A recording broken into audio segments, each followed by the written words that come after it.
Chapter 1027. After such a long time, Little Silver was very excited to finally hear from Master again. Naturally, he had to be 100% alert to complete the task which Master had given him. Even cultivators who stayed up late for a long time would feel uncomfortable if they didn't meditate to regulate their breathing. Because of the heart of a holy beast, Little Silver wasn't too worried about suddenly dying. But there were still complications from staying up late, such as dark circles under the eyes, obesity due to a declining metabolism, listlessness and so on. But these weren't illnesses for Little Silver. He just needed to drink a mouthful of his own blood, and he would be full of energy again. If he took the earliest spirit bus, he should be able to get to Master's house before noon. Before this, Little Silver had tried many ways to get to the Wang family's small villa, but in the end he found that taking a spirit bus was the most convenient. He couldn't play with his phone on the way, and taking a taxi was too expensive. In contrast, Little Silver would rather spend the money he had spent on a taxi on takeout. It was different if he took a spirit bus. This kind of public transportation was more economical, and he could play mobile games on the way. Actually, taking the subway was also very suitable, but the Wang family's small villa was too remote and the subway didn't go directly there. The most important thing was that Little Silver really didn't want to be arrested and sent to the police station again. He had realized a very serious problem. As long as he went out alone, he would definitely be arrested and sent to the cultivation police station for tea for Little Silver. The lunchboxes in the police station already didn't have much of an effect on him. "You're not online today?" Little Silver had just turned on his phone when he got on the bus when he saw that Miss Bai Chiao had sent him a new message. The cultivation simulator test was about to enter the second stage, and she was going to ask Little Silver to come to the internet cafe to help test it out.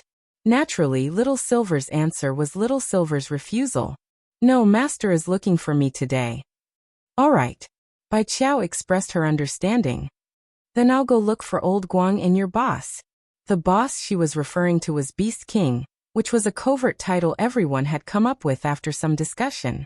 As long as Beast King was still around, there was still a chance that the Holy Beast race could recover. This required something, and even more so, for Beast King to pull himself together and take on the great responsibility of the race. However, he knew that it would not be easy to get the sacred Beast King to perk up. Now the Holy Beast clan had been completely persecuted by the game. Of course, as the boss, Beast King had thought about abdicating his position and letting Little Silver take over as the new generation's Beast King. But Little Silver was now just an 8,000-year-old baby, and was far from the required age to inherit the throne. But Little Silver actually didn't care. He wasn't interested in the position of Holy Beast King. How comfortable were their days now, learning from Master, staying at grenade-throwing senior immortals' place to play games, eating takeout, drinking fat otaku Coca-Cola, and playing games. How comfortable were these days? Little Silver opened tomorrow's Arkansas. He heard that today was Billy's 10th anniversary celebration, and the game company had also given all players 1 search warrant, 5 recruitment vouchers, and 20 intermediate battle records. Little Silver felt that this game had a conscience. Then he used the extra prizes to recruit people. Accompanied by cool animation effects. White light 1, green vote 5. Conscience my ass. Little Silver roared in his heart and stomped his feet in anger. Mummy, this brother isn't wearing shoes." A cute boy next to him pointed at Little Silver's pure white feet. The boy's mother had in fact also seen it, and her expression was a little awkward, but she still taught her child not to point at other people, as it was quite impolite. Little Silver knew that this habit of his wasn't very good, but as a pure-blooded holy beast, he didn't wear shoes in his beast form. And the most important thing was that his hooves were very hard. Now that he was in human form, although he was barefoot, the soles of his feet were extremely thick, and he didn't feel any pain at all when he stepped on the ground. On the contrary, wearing shoes gave Little Silver a strange feeling of being bound. Modern society was already very open. Not wearing shoes was a person's personal freedom, and no one could interfere. Besides, Little Silver didn't think there was anything wrong with his feet. Since it didn't affect anyone else, it would be fine.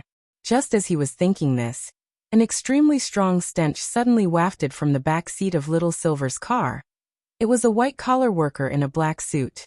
Out of the corner of his eye, Little Silver noticed that for some reason, the soles of this white-collar little brother's feet had suddenly itched, and when no one was looking, he had secretly taken off one of his shoes and scratched the soles of his feet. Then the stench wafted out. In the next second, everyone turned to look at Little Silver, who was the only one in the car who wasn't wearing shoes. After staring for several dozen seconds, the spirit bus driver uncle couldn't take it anymore. He turned his head to look for the culprit who was giving off the stench of his feet, and the first thing he saw was Little Silver. "Little brother, please can you put on your shoes? Otherwise, I'll have to ask you to get off the car." Little Silver felt very wronged. "This isn't my smell. You're the only one in the whole car without shoes. Who else could it be?" The shameless white-collar little brother echoed from the back seat of Little Silver. Everyone in the car was instantly stirred up. "Get off! Hurry up and get off! It stinks! It really isn't my smell." Little Silver was furious. He absolutely couldn't get off in the middle of the road. There were no bus stops along the way, and if he got off in the middle of the road, he wouldn't be able to reach the Wong family's small villa before midnight. The driver uncle pinched his nose and had an extremely resentful look in his eyes. He wouldn't provoke this kind of unreasonable passenger, because if he did, and the other party got into a scuffle with him, all the passengers in the car would suffer. Seeing that Little Silver wasn't cooperating, the driver uncle pressed the alarm on the driver's seat without another word. Roughly 2 minutes later, the nearest cultivation police station directed nearby patrol officers to the scene. The police uncle stood on his flying sword and gave a professional smile. "Sir, please come with us to the cultivation police station. We suspect that you have a biological weapon on you." Little Silver.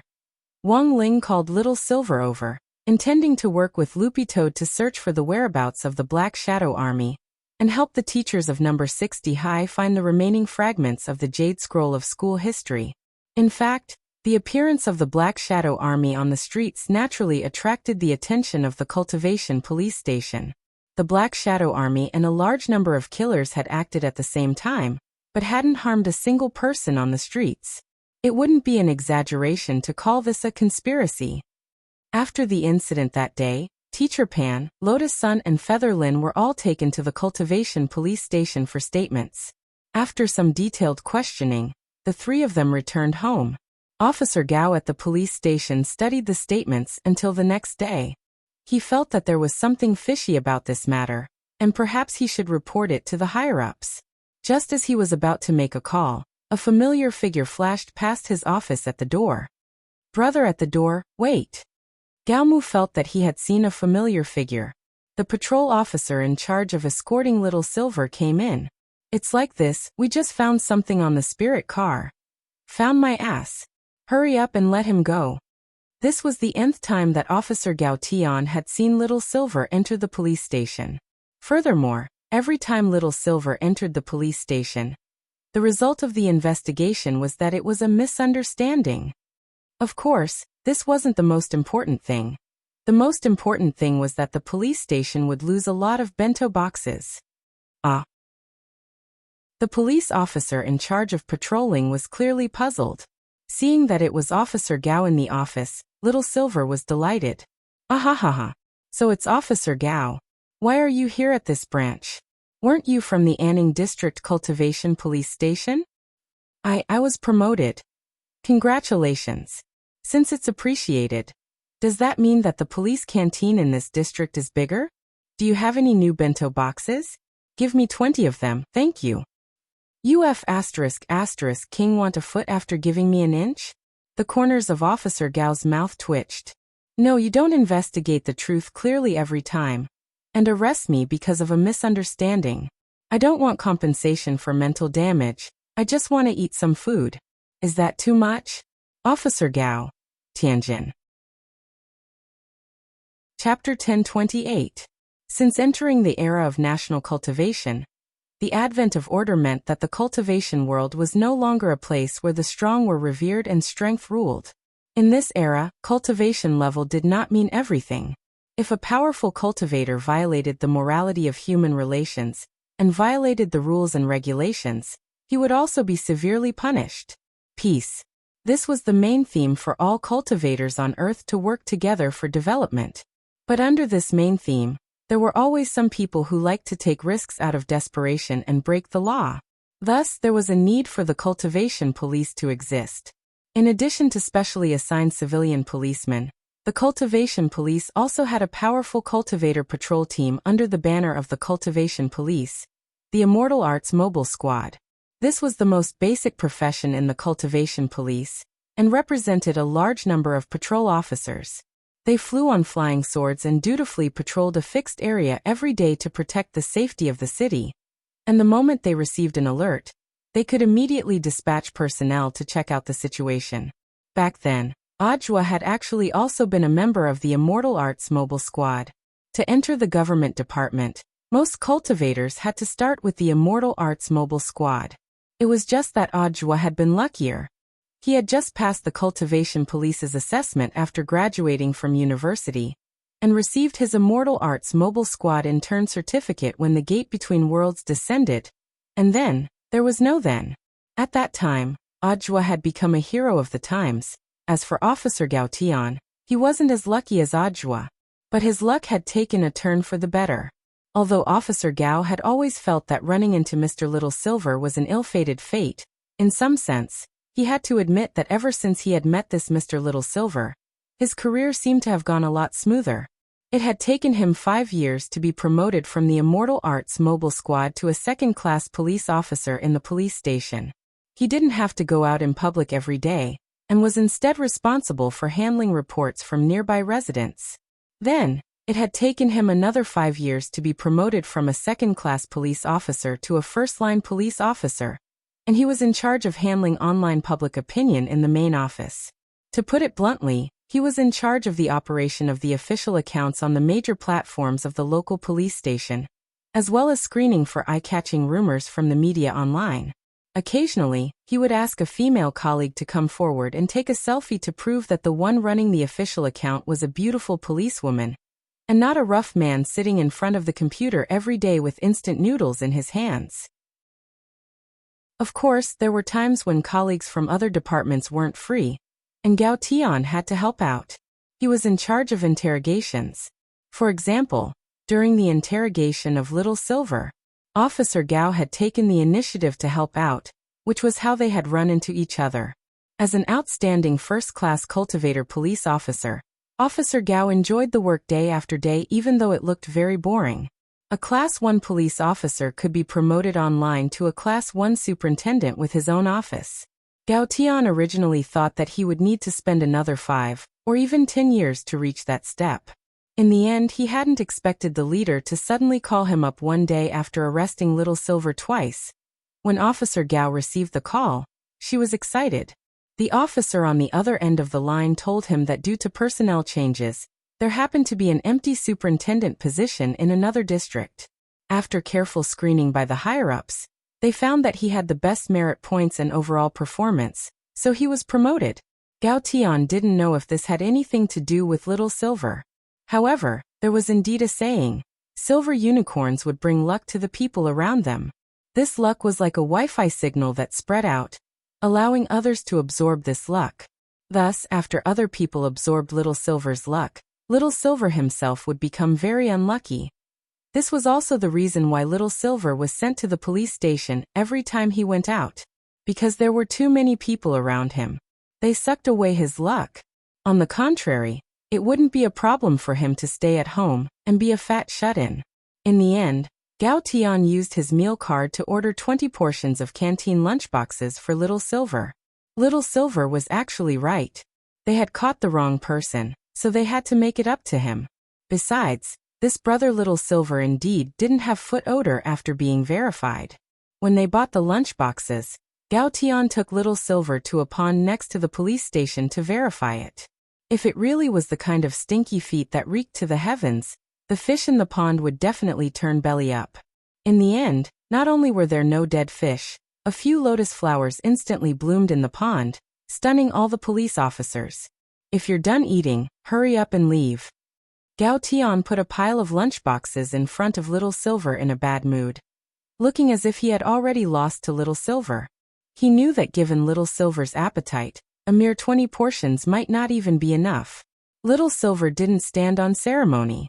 He went out without breakfast. It wouldn't be bad to have an appetizer before he rushed over to Master's house. The food at the police station had always been very good.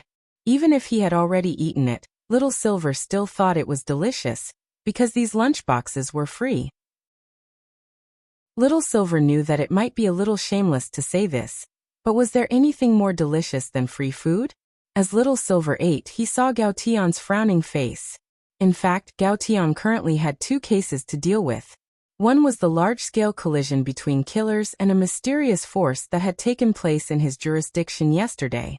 Just as he was about to report it to his superiors, Little Silver arrived. It was only at that moment that Officer Gao had just sent the report through an official internal email channel. But there was no hurry with the first matter. Since there wasn't any progress, he still had to wait for instructions from his superiors. What really gave Gao Tian a headache was actually the second case. This was a serial murder that had taken place in his jurisdiction. At the moment, the suspects had already spread to an entire apartment building, and everyone was suspected of committing the crime. But Officer Gao couldn't find any substantial evidence. The mastermind behind this serial murder was very cunning. He had laid out a meticulous and rational plan, and couldn't even use magic to erase any traces of the crime scene. This was enough to prove that the mastermind hadn't left behind any evidence when he had killed the first person, so he hadn't needed to use magic to clean up the crime scene at all. What kind of case is it? Little Silver took a bite of braised pork meatball and stared at Gao Tian. Gao Tian, Mr. Little Silver, this is an internal matter of our police station. I know, but even if it's an internal matter, it doesn't mean we can't ask for outside help. Little Silver said as he ate. Don't look at me like this. I'm actually also a team leader of the Office of Strategic Deception. Maybe I can help you. The Office of Strategic Deception? Gao Tian was blank for a moment, and then stood up with a stunned expression on his face. He was sure he hadn't heard wrong. This was a super sect that had been set up in the shortest time possible in the cultivation world, and had also become the #1 light sect at the fastest speed. What Gao Tian hadn't expected even more was that Little Silver was actually one of them, and a cadre at that. Gao Tian thought about it carefully, and in the end he thought of something that terrified him to the core. He remembered that Little Silver had been brought to the police station twice before, and the person who had come to help him with the bail procedures seemed to have been that chief of the Office of Strategic Deception, grenade-throwing senior immortal himself. Chapter 1029. Is this the place? In the end, Gao Tian took Little Silver to the scene of the apartment. Little Silver looked at the terrain and felt that it looked familiar. There was no mistaking it, he had been here before. Isn't there an apartment for family members nearby? I have a friend who lives there, Little Silver said. That's right. Gao Tian nodded. This was also one of the main reasons why the higher-ups had demanded that this serial murder case be solved and the murderer found as soon as possible. The people who lived in the family apartment were all retired senior cadres of Wuxia Nation's political circle. Such a large murder case in their jurisdiction had greatly disrupted the lives of these retirees, as well as the stability of the surrounding area. In fact, the crime rate in Songhai City was still very low, and murders were even rarer. This was another important reason why the higher-ups attached so much importance to this case. There was a family apartment in this area. Everybody knew that the security management of the place where there was a family apartment must be excellent.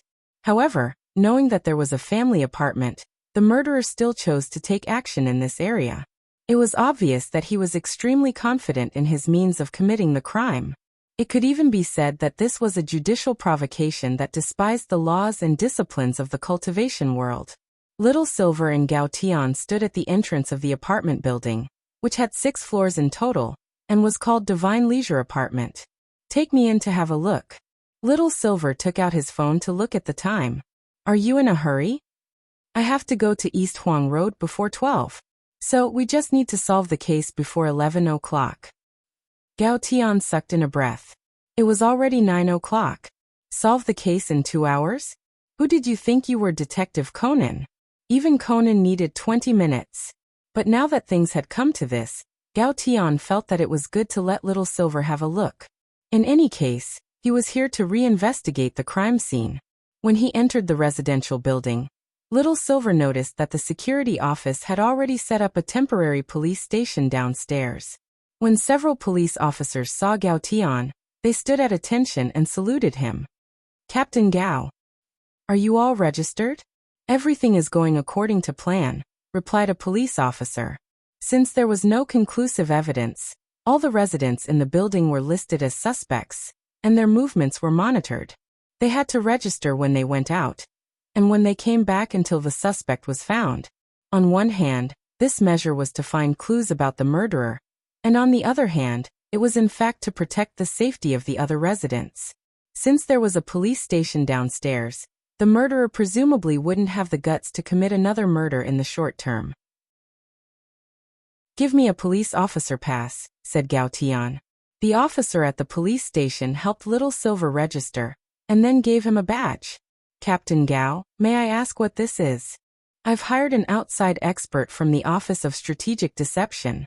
I'm asking him to help this time to see if there are any clues," replied. An expert from the Office of Strategic Deception. The policemen looked at each other in astonishment. Little Silver took the tag and put it around his neck, then started to sniff the ground. As Gao Tian had told him on the way here, 3 people had died in this apartment recently, and Little Silver could very clearly distinguish them by smell. The blood of the dead usually smelled of resentment. Ordinary cultivators wouldn't be able to tell, but as a holy beast, Little Silver could. Little Silver got up from the ground and clapped his hands. 3 people really died. I thought you were lying to me. That's why you were lying on the ground. I'm just smelling it to confirm the truth. 1 died on the 2nd, 3rd, and 5th floors, right? This was Gao Tian's first time seeing someone handling a case like this. But he had to admit that Little Silver was indeed very amazing. The murders had taken place on the 2nd, 3rd, and 5th floors, and he had been able to sniff out the scent from the 1st floor. This wasn't something an ordinary person could do. On the way here, he had only told Little Silver that a few people had died, but hadn't told him exactly where the floor was. "Follow me." Gao Tian nodded. He took Little Silver up the stairs and began to investigate each floor. The first victim was a golden core stage cultivator from room 202. He was a 440-year-old young man. His main occupation was an alchemist, so he basically never went out. When he died, he was only halfway through refining the elixir in his furnace, and the range hood was working normally. We immediately extracted the gas from the range hood and detected a trace of dark night fragrance. Dark night fragrance? It's a banned drug sold on the dark network. Just a trace of it can cause hallucinations in people. Unfortunately, we couldn't find any traces of the murderer's intrusion, nor were we able to find any clues on this alchemist. His corpse had already been incinerated at the first instant. After committing the crime, the murderer threw it straight into the alchemy furnace. Gao Tian said, "We can only deduce from the bloodstains left after the fight between the alchemist and the murderer that this alchemist was the first victim." "An acquaintance? Not likely. This alchemist usually lived alone, and he wasn't a local. Even his neighbors didn't know much about him. In other people's eyes, he was a very mysterious man. So the problem now is that you don't know how the murderer broke into the house, killed everyone, and didn't leave any clues, right? That's one of the suspicious points," Gao Tian said as he walked. After the murderer committed the first murder in room 202, it was 24 hours before he attacked the second person on the 3rd floor. The person who died was Li Daofei, an online live streamer. Like the first alchemist, she usually didn't go out. Her main source of income was through live streaming, and she usually did some talent shows where she swallowed spirit swords. But what the murderer didn't expect was that Li Daofei was doing a live streaming at the time. She was killed as soon as she opened the door. Her fans heard a loud noise, and when they saw that Li Daofei hadn't come back, they decided to call the police. Then the 3rd victim was a coder. It was also 24 hours before the murderer chose to make his move. At that time, we had only done a preliminary investigation of the scene, and the murderer committed the 3rd murder when the police had already arrived. This was a provocation to us. Are they all homebody occupations? Little Silver shivered, because he also liked to stay at home. He hadn't expected to see 3 homebodies killed just like that. Now he finally knew where the nickname Damn Homebody came from. So what if they were homebodies? Who had they offended at home? Little Silver clenched his teeth as he thought about how to get rid of the murderer. At that moment, he suddenly raised his head and stared upstairs. The 4th one. What 4th one? It's on the 6th floor. I can smell the 4th victim, said Little Silver. Chapter 1030. Gao Tian couldn't help gritting his teeth. This murderer was too bold. In broad daylight, and most importantly, with the patrol police already stationed in the apartment, he still dared to commit murder in public? This was completely not putting the police in their eyes. Little Silver rushed up with Gao Tian. At the door of the suite in room 605, Little Silver could smell the strong smell of blood. He kicked the door open with his bare feet. He didn't use much strength, but the door was sent flying into the wall of the living room. Gao Tian hurriedly summoned his police sword and rushed in. A police sword was standard issue for a police superintendent. Its hilt was shaped like a gun handle, and could be used as a gun or as a melee weapon. After being at ease with it, the sword could even be turned into an explosion-proof spirit escape with myriad uses. He was worried that the murderer was still in the room, so he cautiously approached step by step with the spirit sword in hand. Then Gao Tian and Little Silver saw a young man lying on a computer chair with his neck tilted. His neck had been cut open, and blood splattered on the computer screen. Although his windpipe had already been cut open, it wasn't completely severed. Hearing that someone was coming, the young man started to struggle with all his might. He couldn't speak, and the expression on his face was extremely panicked. "Don't be afraid, I'm a police officer." Gao Tian pressed down on the young man's shoulder, took out all his tools and prepared to give him first aid. So far, no one had seen what the murderer looked like, or how he had committed the murder. If they could save this young man, it would be a major breakthrough in the case. It had to be said that Gao Tian's mind was very calm, and he didn't let himself panic. But looking at the bottles and jars on the ground, Little Silver frowned deeply. Are these of any use? His windpipe has already been cut open. I've already called an ambulance. It's just basic first aid. To be honest, even Gao Tian himself didn't know if he could be saved. Little Silver lowered his eyes slightly. After thinking for a bit, he bit his finger and squeezed a drop of holy beast blood onto the young man's wound, and then another drop of blood onto the young man's lips. Spirit power turned into steam, and the young man's injury healed at a speed visible to the naked eye. This is... Gao Tian was taken aback. Don't tell anyone. Little Silver looked at Gao Tian. He didn't know if this was the right thing to do.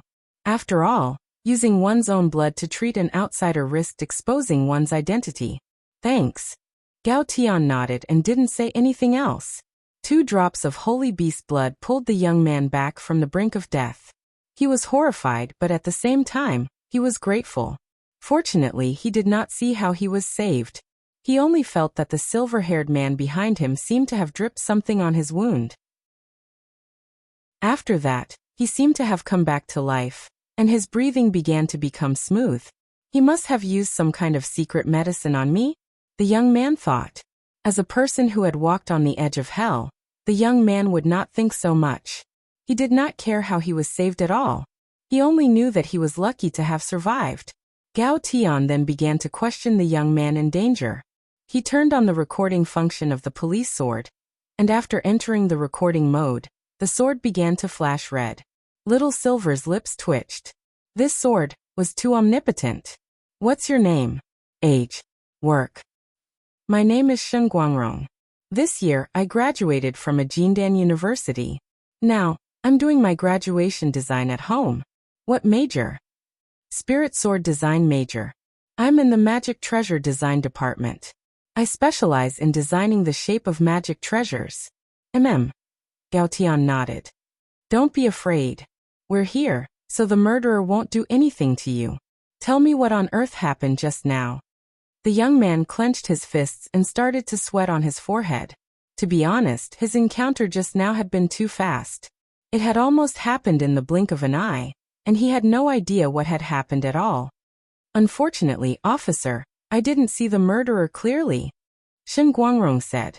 Then he looked at the laptop in front of him with lingering fear. There was a pair of hands that suddenly reached out from the computer. I didn't even have time to react before they started attacking me with blades. Then my throat was slit. Computer screen murder? Gao Tian was shocked. What kind of hands were those?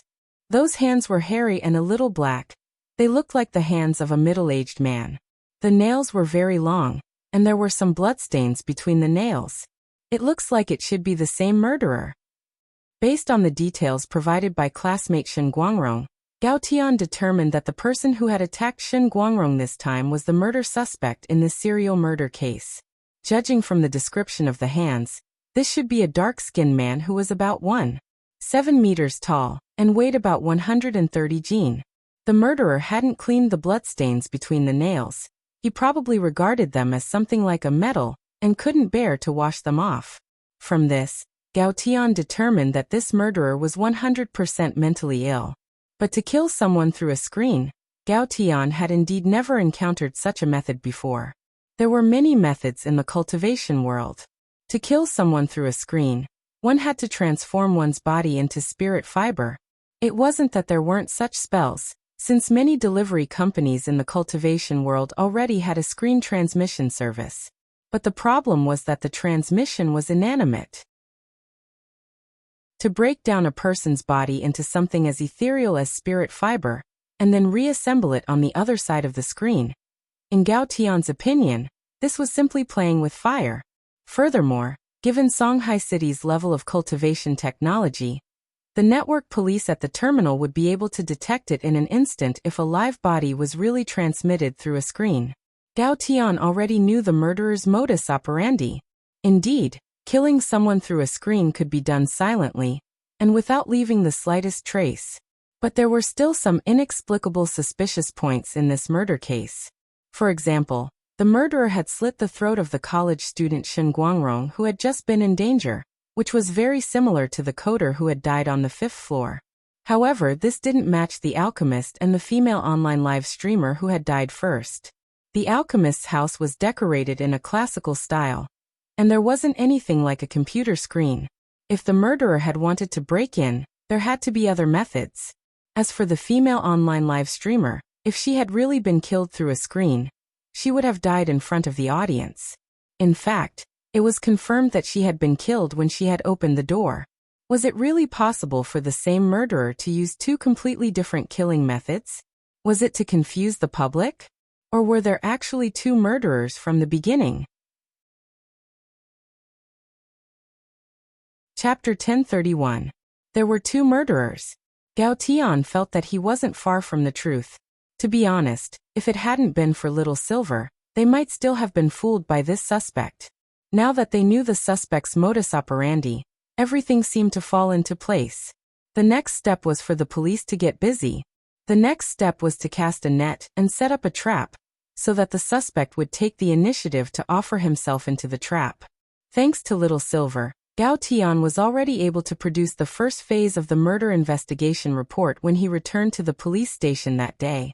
At the same time, the university student Shen Guangrong, who had almost been killed, also followed Gao Tian back to the police station. Worried that Shen Guangrong would fall victim again, Gao Tian immediately decided to take him back to the police station to protect him as an important witness. But for Shen Guangrong, he was pretty unlucky. It was almost time to hand in his graduation design, and he hadn't expected to run into this sort of thing. I'm going to report on the current situation. More than 10 senior police superintendents sat in the lecture hall, and Gao Tian stood at the very front as the team leader in charge of this operation. With the help of team leader Little Silver of the Office of Strategic Deception, we've already found out that the murderer killed people through an electronic screen. Everyone was in an uproar. Silence. Gao Tian cleared his throat. This method is very risky and technically very difficult, so we suspect that the suspect's realm should be above the soul formation stage. We'll ask our superiors to deploy senior Immortal Police officers from the Immortal Patrol Division to cooperate with the next arrest operation. At the same time, based on the investigation at the scene, we suspect that there are two murderers. The two of them should be in the same party. Accomplices? Do you have any proof? Someone asked, raising his hand. First of all, the two of them chose the same crime targets, shut-in men and shut-in women. Of course, the most important piece of evidence is... Saying this, Gao Tian produced a report. He pressed down on the police sword in his hand, and the T on the screen instantly changed. According to the investigation by the Police Intelligence Department, the three victims who already died, the alchemist, the female online live streamer, the coder monkey and student Shen, who was almost killed, all graduated from the same university, which is called Songhai Magic Treasure Development University. Graduated from the same university? The high-ranking police superintendents began to whisper to each other. The result of the investigation was obviously unexpected to everyone. They had thought that this was just a psychopathic murderer who committed crimes indiscriminately, but from the relationship between the victims, this series of murders might be a carefully planned revenge. As for why he had chosen students from Songhai Magic Treasure Development University, and why some of them had even graduated many years ago, Gao Tian was still investigating. But what was certain was that the next time the murderer committed a crime, he would definitely target the students of this university for revenge. This was the reason why Gao Tian brought Shen Guangrong back. According to Gao Tian's investigation, after the three victims had died in Divine Leisure Apartments, Shen Guangrong was the last student in the apartment building who was enrolled in Magic Treasure Development University. Since Shenxian Apartments was cheap and it was very close to Songhai Magic Treasure Development University, it wasn't strange that there were students from that university. However, in reality, there were many dormitories close to Magical Treasure Development University. Gao Tian suspected that there must be a reason why the murderer chose Divine Leisure Dormitory. Now let me talk about our next step. After thinking about it, Gao Tian gave new instructions. Thoroughly investigate the relationships, studies and living conditions of the three victims and student Shen during his time at university, and find out what they have in common. At the same time, inform Magic Treasure Development University students who are renting apartments on their own that they must turn off the screen delivery function before the murders are solved, and also turn on the network firewall. This way, if they encounter any unidentified objects passing through their screens, they can directly report it to the police station. In 3 days before midnight on September 18th, no matter where you are, please work with me to arrest the murderer in this case. Saying this, Gao Tian bowed deeply to the high-ranking police superintendents below him. It was September 18th, 17 days before the end of the summer break. After figuring out the murderer's modus operandi with Little Silver's help, Gao Tian began to carry out further investigations around Divine Leisure Dormitory. At the same time, Little Silver and Loopy Toad were carrying out a mission personally issued by Wang Ling to find the remaining fragments of the Jade Scroll of school history, and to search for the Black Shadow Army's hiding base. The Fate Dao that group of people mastered was very special. According to Divine Dao Star's Star Lord, Fate Dao was a kind of power that could be shared. In other words, these Black Shadow soldiers were currently in a symbiotic relationship. They were as thorny as weeds. Wildfires couldn't burn them down, and they would grow again when the spring wind blew. If they didn't ferret out the mastermind behind the scenes, it would be difficult to eradicate them, and they would immediately come back to life after they died. Little Silver strolled along the streets with Loopy Toad. Their first task was to collect the fragments of the Jade Scroll of school history. After all, there wasn't much time left until the end of the summer break. A man and a dog passed by a park. Buttface could smell the aura of a piece of debris nearby. Hurrying over with Little Silver, they saw a high school student doing language exercises. This wasn't a kid who had come out to copy homework, but the son of the shop owner in the park, who was doing his homework as he looked after the shop. Dog 2 glanced at his school uniform and realized that the youngster was from number 59 high school. "Hello, classmate." Little Silver walked over. "Which problem can't you solve?" "You are?" The youngster looked up. "I'm actually a tuition teacher." Little Silver casually gave up his identity. Looking at the exercise scroll in the youngster's hand, he then took out a sack from his pocket. From inside, he took out an identical one. The homework in this sack was already done.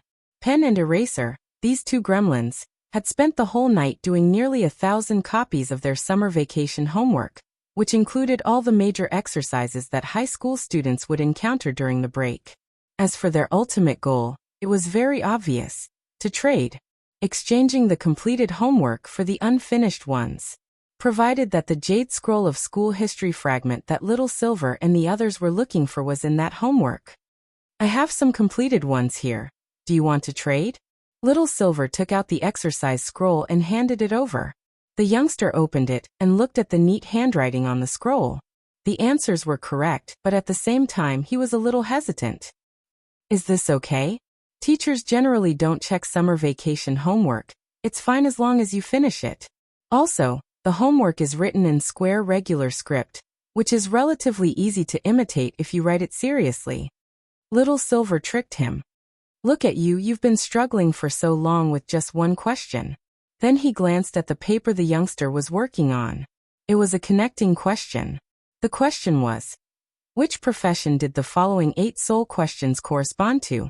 The 8 professions were keymaker, canteen auntie, fortune teller, delivery boy, garbage sorter, express driver, hairdresser, and neighborhood security guard. The corresponding soul questions were: do you deserve to be a beggar? Who do you think you are? What are you? What kind of trash are you? Have you figured out your position? Take a look in the mirror and see if you think you can do it. And who are you? Where do you come from? And where do you want to go? The youngster had actually finished connecting the lines. But after that, the young man began to think about life, until Little Silver and Dog 2 appeared. Tianjin.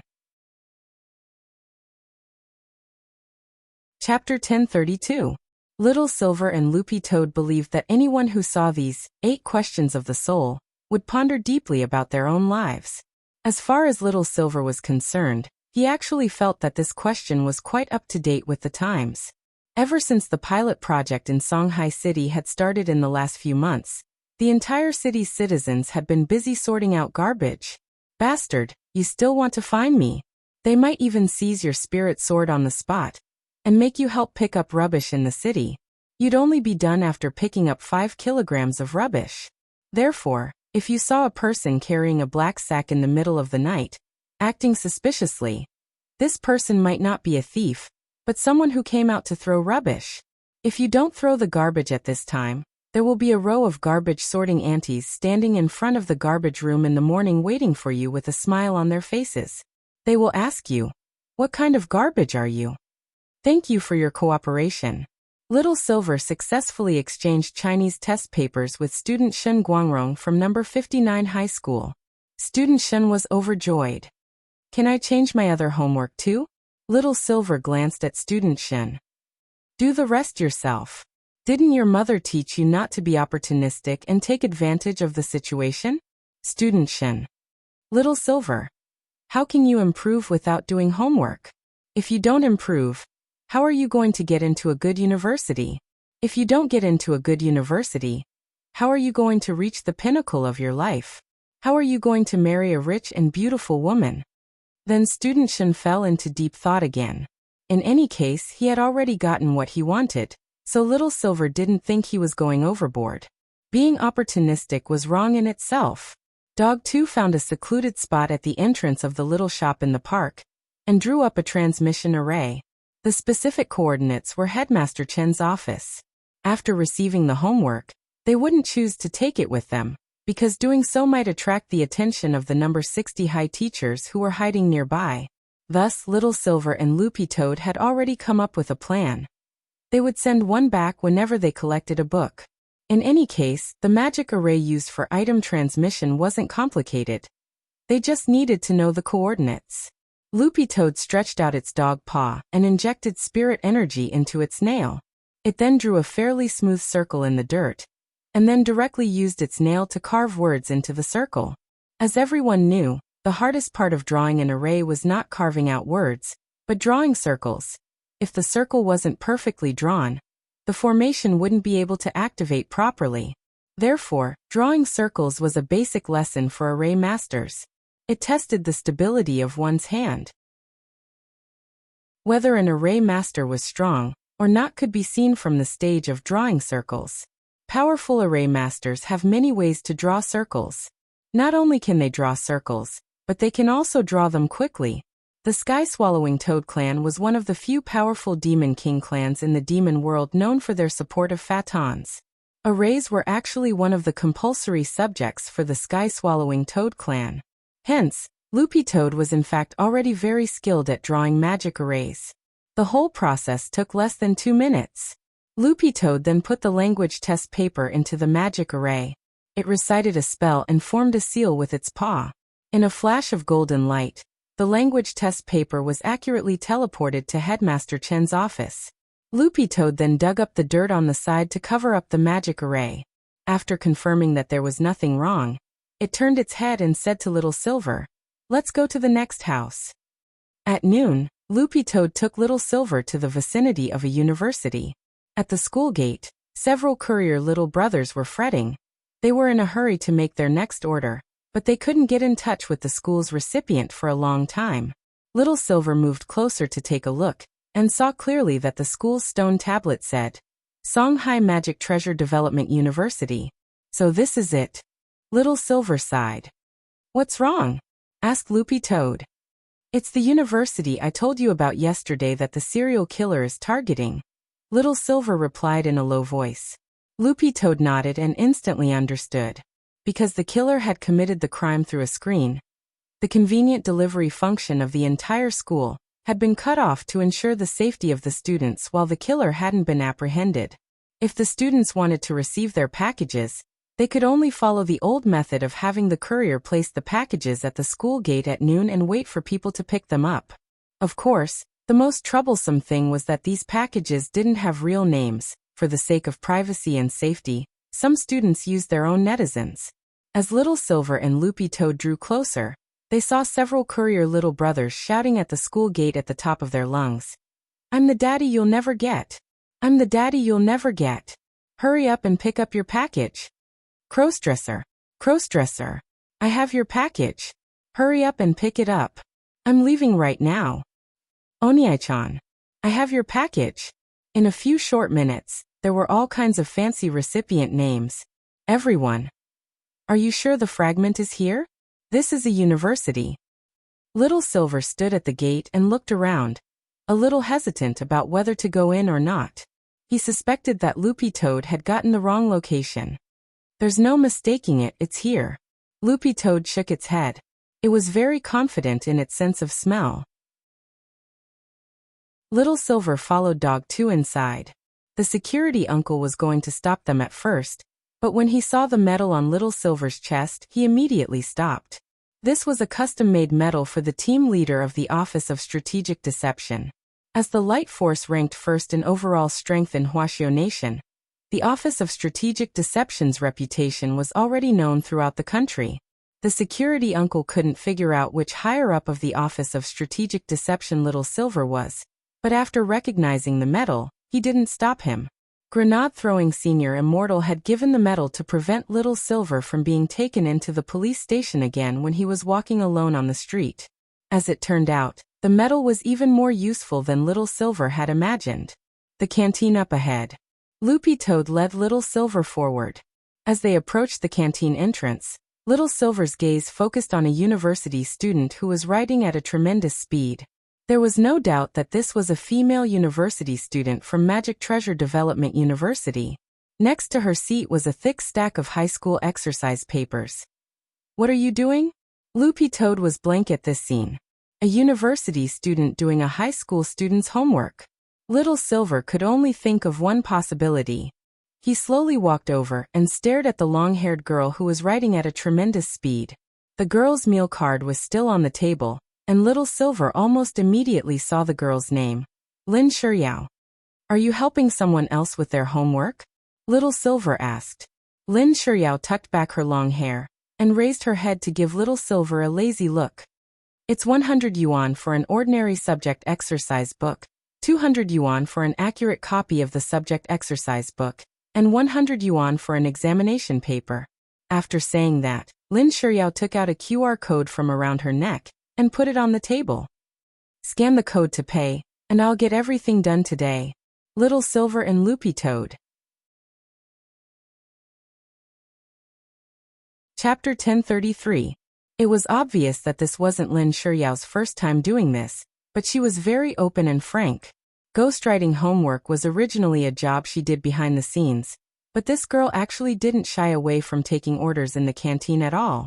In fact, if it wasn't for the fact that the campus delivery service had been forced to go manual because of the serial murders this time, Lin Shiyao would have stayed in her dormitory and never come out. She took this job very seriously because the amount of orders she took each winter and summer break earned her 60 to 70 times more money than the scholarships she received at school. Not only could she pay for her own school fees, but she could also earn a lot of money by ghostwriting homework during the winter and summer breaks. Helping people with homework, both parties had to be willing to put a price on it. This wasn't against the law, and even if the police found out, they couldn't do anything about it. Under normal circumstances, there were even parents who personally came over to pay for Lin Shiyao to do homework for them because their students couldn't finish their homework. In the industry of doing homework for people during the winter and summer holidays, Lin Shiyao could be said to be the leader of this industry. As for why she was the boss, it was actually very obvious. After Lin Shiyao took out the payment QR code, she saw that Little Silver and Loopy Toad were still hesitating, so she casually put it on the table. She didn't stop working, and as she wrote, she spoke to the people behind her. "I'm busy right now, help me receive the customers." "All right." Behind him, someone immediately responded. Only then did Little Silver realize that Lin Shiyao actually needed help. Behind her, there were 10 tables full of university students who were ghostwriting homework. It turned out that this ghostwriting gang was pretty big. Little Silver was dumbfounded. This was a team that Lin Shiyao had specially hired because ordinary university students didn't have Lin Shiyao's reputation and could receive such a large number of orders, so Lin Shiyao had come up with the idea of pulling them in. On the basis of her annual work, she would receive an additional order for the other university students to do, and she would sign a sharing agreement with those university students. She would only take 30% of the amount of the ghostwriting homework as an intermediary fee. Just like that, Lin Shiyao's team grew bigger and bigger. There were 4 people at a table in the cafeteria, and there were a total of 40 people working under Lin Shiyao. There were as many as 10 tables. Furthermore, in order to ensure the quality of the homework, Lin Shiyao had even divided up the homework. Some people were specifically responsible for the language homework, some were specifically responsible for the talismans class homework, and there were also those who were proficient in alchemy techniques and spirit sword techniques who were responsible for the extra homework. There was even an external filming team that could cosplay as the employer and specifically shoot videos to complete some extra practical extracurricular activities designated by the school. How many fragments? Little Silver gave Loopy Toad a meaningful look and asked telepathically. "There are at least 6 fragments here." Loopy Toad replied. Lin Shiyao had a lot of employers, and because a lot of the work in the city was concentrated on her, Little Silver and Loopy Toad had saved a lot of trouble. "There's something I hope you can help me with." Silver bent over with his hands on his knees and smiled warmly.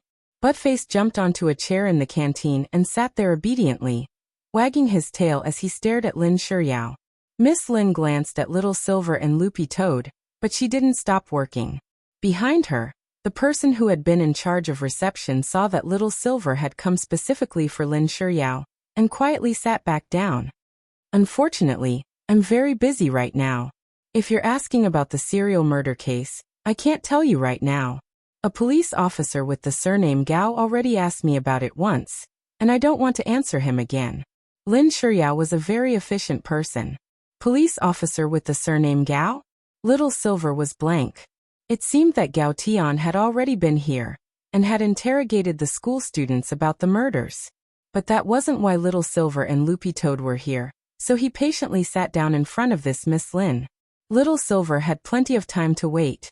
There were 6 fragments here, and their workload today had originally been to collect 5. In the end, Lin Shiyao felt uncomfortable when Little Silver sat down. She was a single, decent woman from a good family. While she was ghostwriting someone's homework in broad daylight, there was actually a handsome guy sitting in front of her and staring at her as she did her homework. Lin Shiyao had never experienced this kind of thing before. Lin Shiryao could be considered a celebrity at Magic Treasure Development University. With little Silver sitting in front of her and watching her do her homework, she actually felt that the atmosphere in the air wasn't right. Wow, who's that silver-haired young man? He's so good-looking, and he has a green-furred dog? Is he Lin Shiryao's boyfriend? I always thought she was a celibate type. Damn big news. Lin Shiryao actually has a boyfriend. The above was all Lin Shiryao's fantasy. Lin Shiryao shook her head hard. She felt that if she went on like this, she would definitely have auditory hallucinations. What on earth do you want? A few minutes later, Lin Shiryao finally stopped what she was doing under little Silver's innocent smile. The customer's quality was always number one. With little Silver sitting there staring at her, Lin Shiryao already felt that she couldn't carry on with her work normally. But she couldn't get angry with little Silver. Most university girls actually liked the little puppy look, and little Silver actually just happened to be this type. His smile was like a spring breeze, and even the shadow in her heart dissipated by more than half. When Lin Shiryao raised her head to look at little Silver, she felt as if the person sitting in front of her was a small sun. Warm and soft but not so dazzling. She wanted to reach out and touch it, but didn't burn herself. Are you finally willing to talk to me? Little Silver continued to smile. Don't say such misleading things. If you have something to say it quickly. Lin Shiryao blushed and immediately lowered her head. Dog 2 wasn't envious of this scene. Sure enough, it was good to be good-looking. I wonder when I can take human form. Loopy Toad pondered as it stared at little Silver's human form. It had always been worried that its human form would be very ugly. In countless dreams, it even dreamed that when it transformed into a human, its skin was green, and even its hair was green. When it walked in the night, it would even emit a fluorescent light. It was the kind of green that even the Hulk would concede defeat. Loopy Toad felt that it wouldn't be able to accept it if it was too ugly. After adapting to living in the human world, Loopy Toad actually realized that it also had the burden of being an idol, and understood the importance of good looks. This was an era where looks were everything. If you had a good-looking face, you could eliminate a lot of your worries. Chapter 1034. It was human nature to love beauty. While one's looks were something you were born with, there had always been an endless supply of magic and elixirs in the cultivation world to change one's appearance based on each person's different aesthetic needs.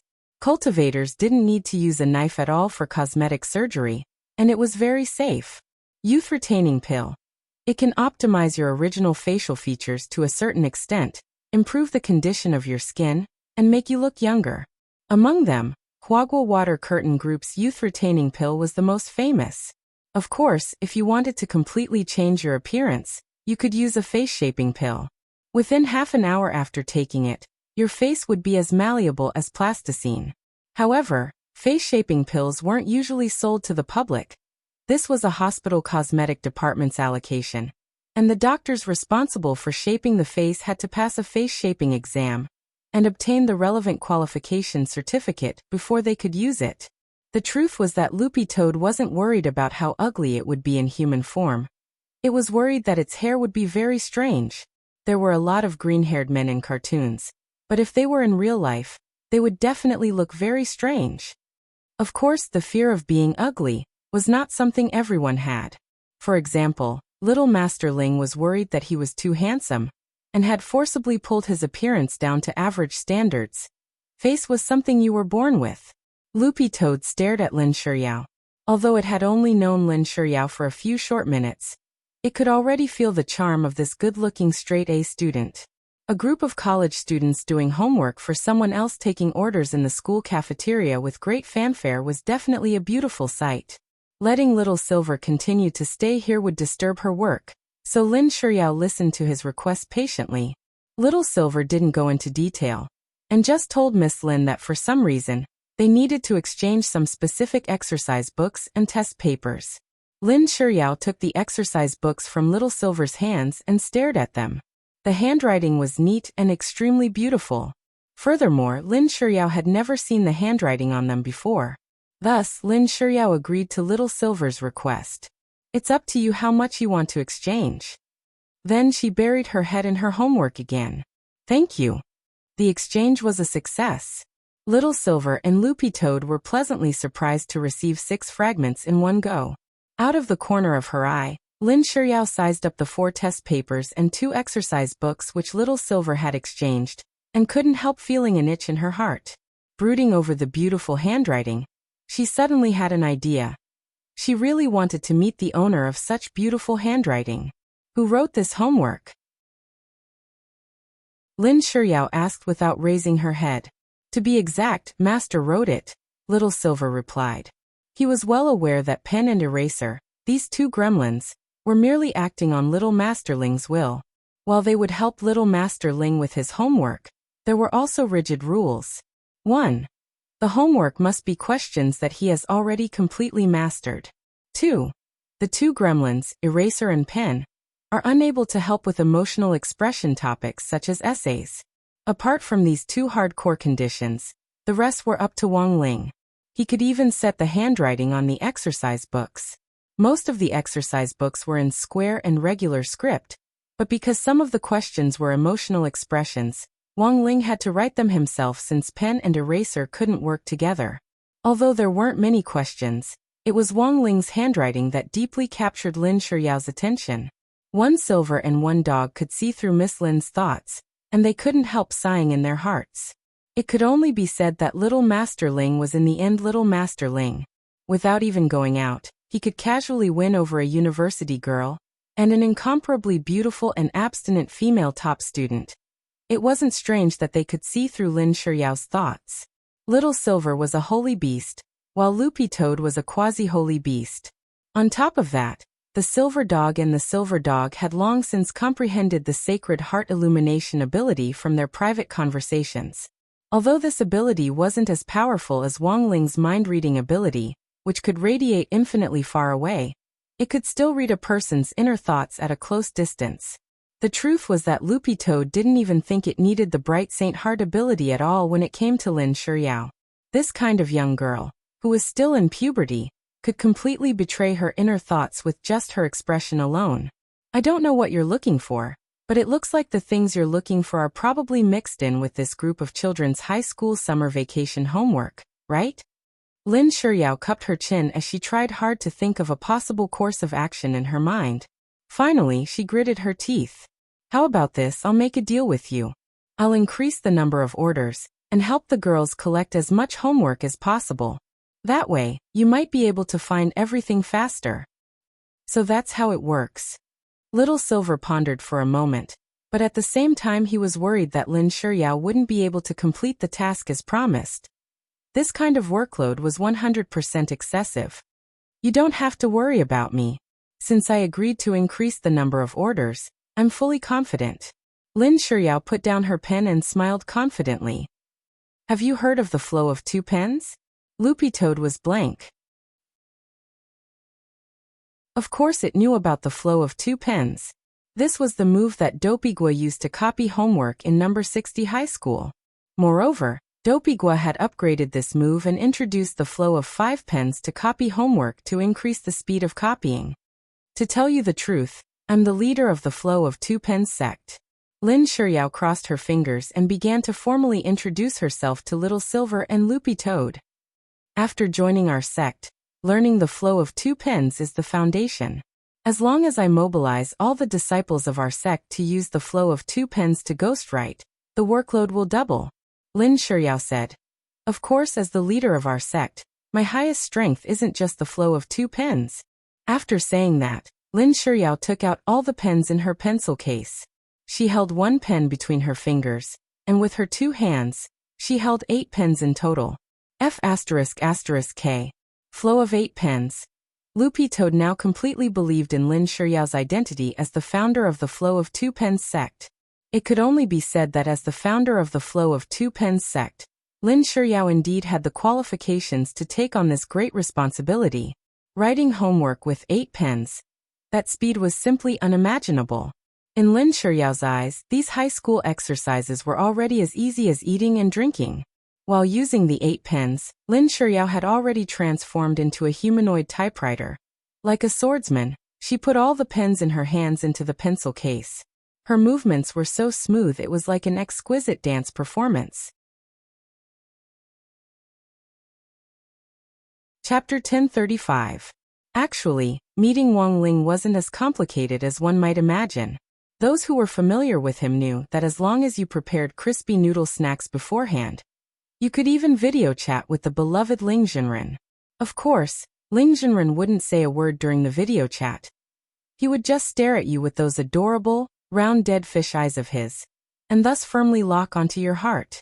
A lot of the time, if you wanted to see into a person's heart, you just needed to look into their eyes.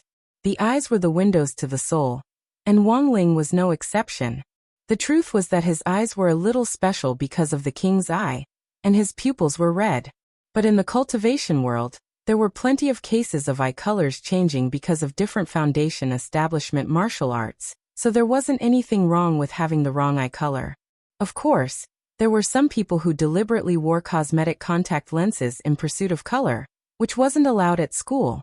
There was a big difference between natural eye color and cosmetic contact lenses, and the teacher in charge of the school inspection at the entrance could tell at a glance with his many years of experience. Taking a deep breath imperceptibly, Little Silver sorted out his thoughts and planned to continue discussing the next step of their collaboration with Miss Lin. He felt that Miss Lin's proposal was reasonable, but to avoid upsetting Little Master Ling, he made an additional request. He hoped that Lin Shiyao would only observe from a distance and not get too close. Lin Shiyao had no interest in this. Her original intention had just been to see what on earth the owner of this beautiful handwriting looked like to satisfy her curiosity. As for whether she could talk to him, Lin Shiyao didn't have any particular expectations to begin with. Lin Shiyao had been in love once, but after breaking up with her ex, she had completely given up on relationships and felt that she would never fall in love with anyone again. In Lin Shiyao's view, being in love was simply torture. Lin Shiyao could list out more than 100 benefits of being single. She was unfettered and unfettered. She didn't have to go through the routine of hypocritical warmth and warmth every day. She lived more authentically than anyone else. How great was that? Just like that, the deal was officially finalized. Then it's a deal. Lin Shiyao started to take deep breaths to hide the joy and anticipation in her heart. She had the assistants behind her start to increase the number of online orders. Little Silver and Loopy Toad heard the people behind them start to get very busy, and the ding-dong sound of Taobao notifications on their cell phones didn't stop ringing. Where there was demand, there would be a market. The profession of ghostwriter was just a job born out of the development of the times. Trash sorting, for example, had recently become popular. Loopy Toad believed that it wouldn't be long before a company would launch a professional garbage sorter, who would not only help sort and empty the trash, but would also be on call like a delivery boy. Loopy Toad hadn't expected Lin Shiyao's business to actually be so good. It wouldn't be an exaggeration to describe it as noisy gongs and drums, crackling firecrackers, fluttering red flags, and a sea of people. At this rate, he would definitely be able to collect all the fragments of the Jade Scroll of school history before the semester started. But at this moment, a loud boom suddenly came from outside the cafeteria, followed by many students running into the cafeteria in panic, some even screaming. "What's the situation?" Lin Shiyao stood up and grabbed a flustered boy to ask. "Big Sister Lin, I think there's an explosion in the auditorium." "Explosion? What happened?" I don't know either." The boy was also dumbfounded. "I just went out to receive a package, and then I heard a loud noise coming from the auditorium." "Did anyone get hurt?" "I don't know. But I remember that there seems to be a teacher giving a public lecture in the auditorium at this time. There are about 50 alumni in the auditorium right now." "You guys stay here, I'll go take a look," Lin Shiyao instructed the people behind her, and then she set off for the auditorium. Lin Shiyao was also the president of Magic Treasure Development University's student union. She couldn't just sit back and watch something like this happen. At the very least, she had to know the cause of the explosion in the auditorium. This incident also attracted Little Silver and Loopy Toad's attention. After some discussion, one Silver and one Dog rushed out with Lin Shiyao. Magic Treasure Development University hadn't been very peaceful recently, And it was all because of the serial killer who had yet to be brought to justice. Then could this explosion have something to do with the killer? When they got close to the auditorium, a group of university teachers had already rushed over when they heard the news. There were also some students nearby who weren't afraid of death who wanted to join in on the fun. Armed with all kinds of magic treasures, the teachers stopped the students from moving forward and dispersed the crowd, while a few teachers were already ready to step forward and rescue people. Little Silver observed the auditorium's location. It was built in a corner of the campus, and was flanked by high walls on both sides by a high-pressure barrier, so outsiders couldn't climb over the walls. There were 2 entrances to the auditorium, but both had already collapsed after the explosion, and bricks, tiles, and rubble had rolled down to completely cover the entrances. Seeing this, Little Silver already realized that something wasn't right. This was clearly a premeditated explosion. If it had been an accident, it was impossible for the 2 entrances to be blown up so coincidentally. Just then, a very unfamiliar voice came from inside the auditorium. "Teachers, please calm down. Please put away your magic treasures and step back, otherwise I can't guarantee the safety of the 50 students and 1 teacher in the auditorium." An icy voice without the slightest emotion floated in the air. This was the warning that came from the auditorium's built-in broadcasting room. "Who are you?" asked one of the teachers. "It seems you've been looking for me for a long time, and used all kinds of methods to prevent me from harming the next student. But the truth is that I'm running out of patience. I feel that the students who died too easily, and should have been tortured to death. The reason why I'm holding this place hostage today is in fact the result of your Magic Treasure Development University's inaction." When the man said this, all the teachers and students broke out in a cold sweat. This was the latest serial killer. You can ask for anything. Please don't hurt the children inside. At that moment, a middle-aged man with slicked back hair and a somewhat out of shape stepped forward. This was Zhou Dongya, the headmaster of Magic Treasure Development University. Little Silver had seen some of the police investigation data on Magic Treasure Development University from Gao Tian previously, so he recognized this man at a glance. "This voice, it's Headmaster Zhou Dongya's, right?" The man inside sneered. "I didn't want to do this, but the truth is that if I didn't make a big deal out of it, you wouldn't have taken it seriously at all. Do you remember this child, Zheng Jingxian?" When the man said this, the faces of Headmaster Zhou Dongya and all the teachers present darkened. When Little Silver turned his head, he saw that Lin Shiyao had already clenched her little fists, and was trembling slightly. Chapter 1036. After receiving the news from the school, Gao Tian immediately rushed in the direction of the school. In order not to agitate people, he changed into plain clothes and borrowed the chief's private car to hurry to the school. There weren't many people with him, just 3 police officers. As for the Immortal Arts mobile squad, they were already deployed in the vicinity. They were hiding nearby and wouldn't show themselves for the time being. As soon as Gao Tian gave the order, they would rush in to save the students. But such a forceful attack was ultimately just a last resort, because this was a serial killer who had already killed several people. He absolutely wouldn't mind killing a few more. "How's the situation?" Gao Tian asked his assistant on the way. "The school's teachers are maintaining order at the scene. By the way, Captain Gao, the suspect mentioned a person named Zheng Jingxian. Our colleagues from the intelligence department went to look into him. Take a look." The assistant handed his phone to Gao Tian. It was a detailed file on Zheng Jingxian. 3 years ago, he was a student at Magic Treasure Development University, a fresh graduate from the class of 4393. His grades were excellent, and he had even represented the school in a magic treasure design competition. Gao Tian read the relevant information that the intelligence department had gathered from the internet. Because he was suspected of plagiarizing someone else's work in an international competition, Zheng Jingxian was permanently disqualified from the competition. As a result, his alma mater, Magic Treasure Development University, was tarnished. After discussion with the higher-ups of Magic Treasure Development University, they ordered Zheng Jingxian to publicly apologize to the entire school and the magic treasure design industry, or he would be expelled and punished.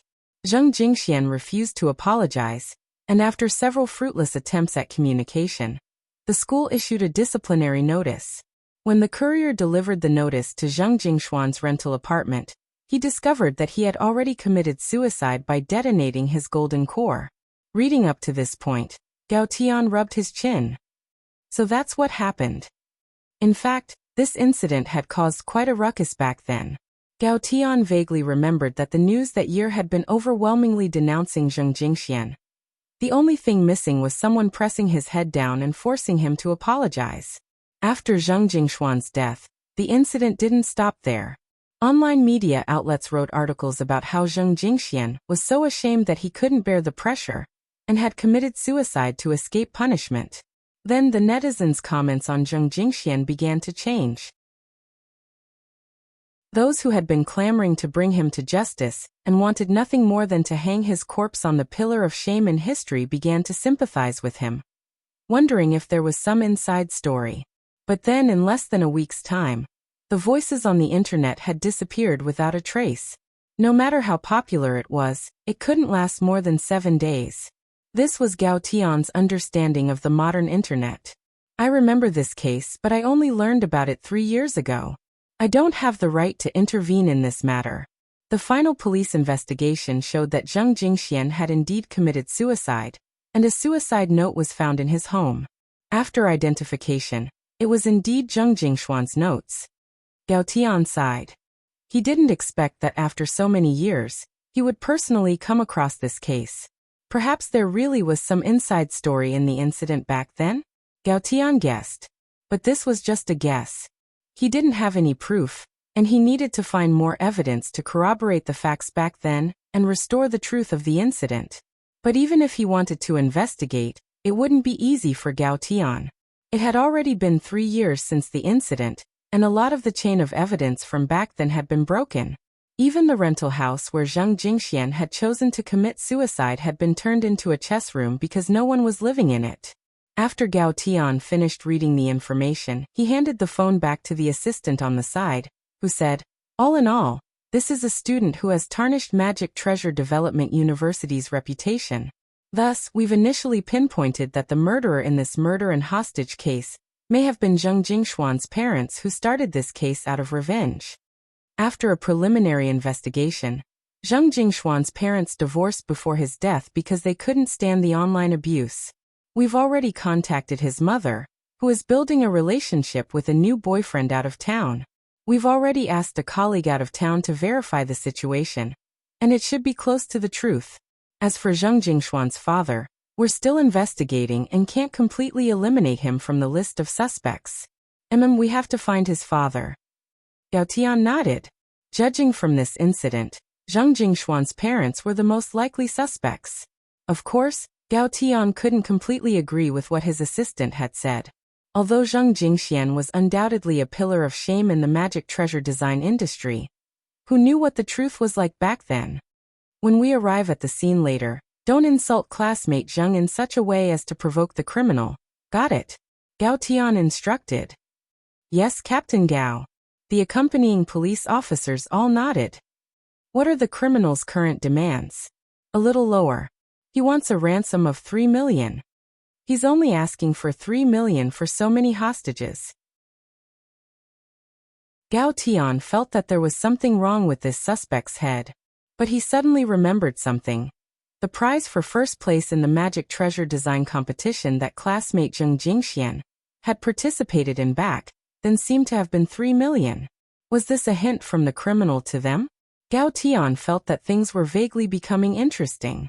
This criminal really was here because of the competition back then, and perhaps he was relying on justice to expose some inside story.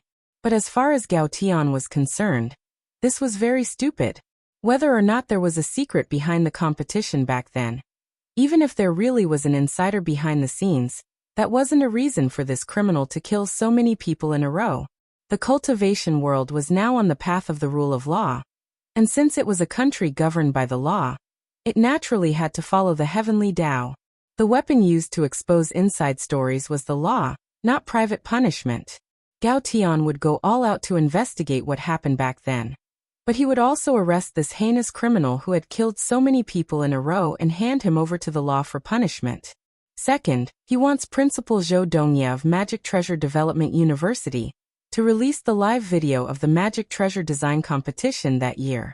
But because it's been a long time, Principal Zhou says that this request can't be fulfilled for the time being. He still needs to communicate with the organizing committee and get permission before he can bring the video to the scene. But the criminal doesn't accept Principal Zhou's opinion. He wants Principal Zhou to release the video within half an hour, or else he'll have to kill a hostage every half an hour. And Gao Tian's expression turned cold. The third and final condition is that the criminal wants all cultivators above the Golden Core stage to withdraw from within a 10-kilometer radius, except for relevant school personnel. If they can't do it within half an hour, he'll blow up the auditorium.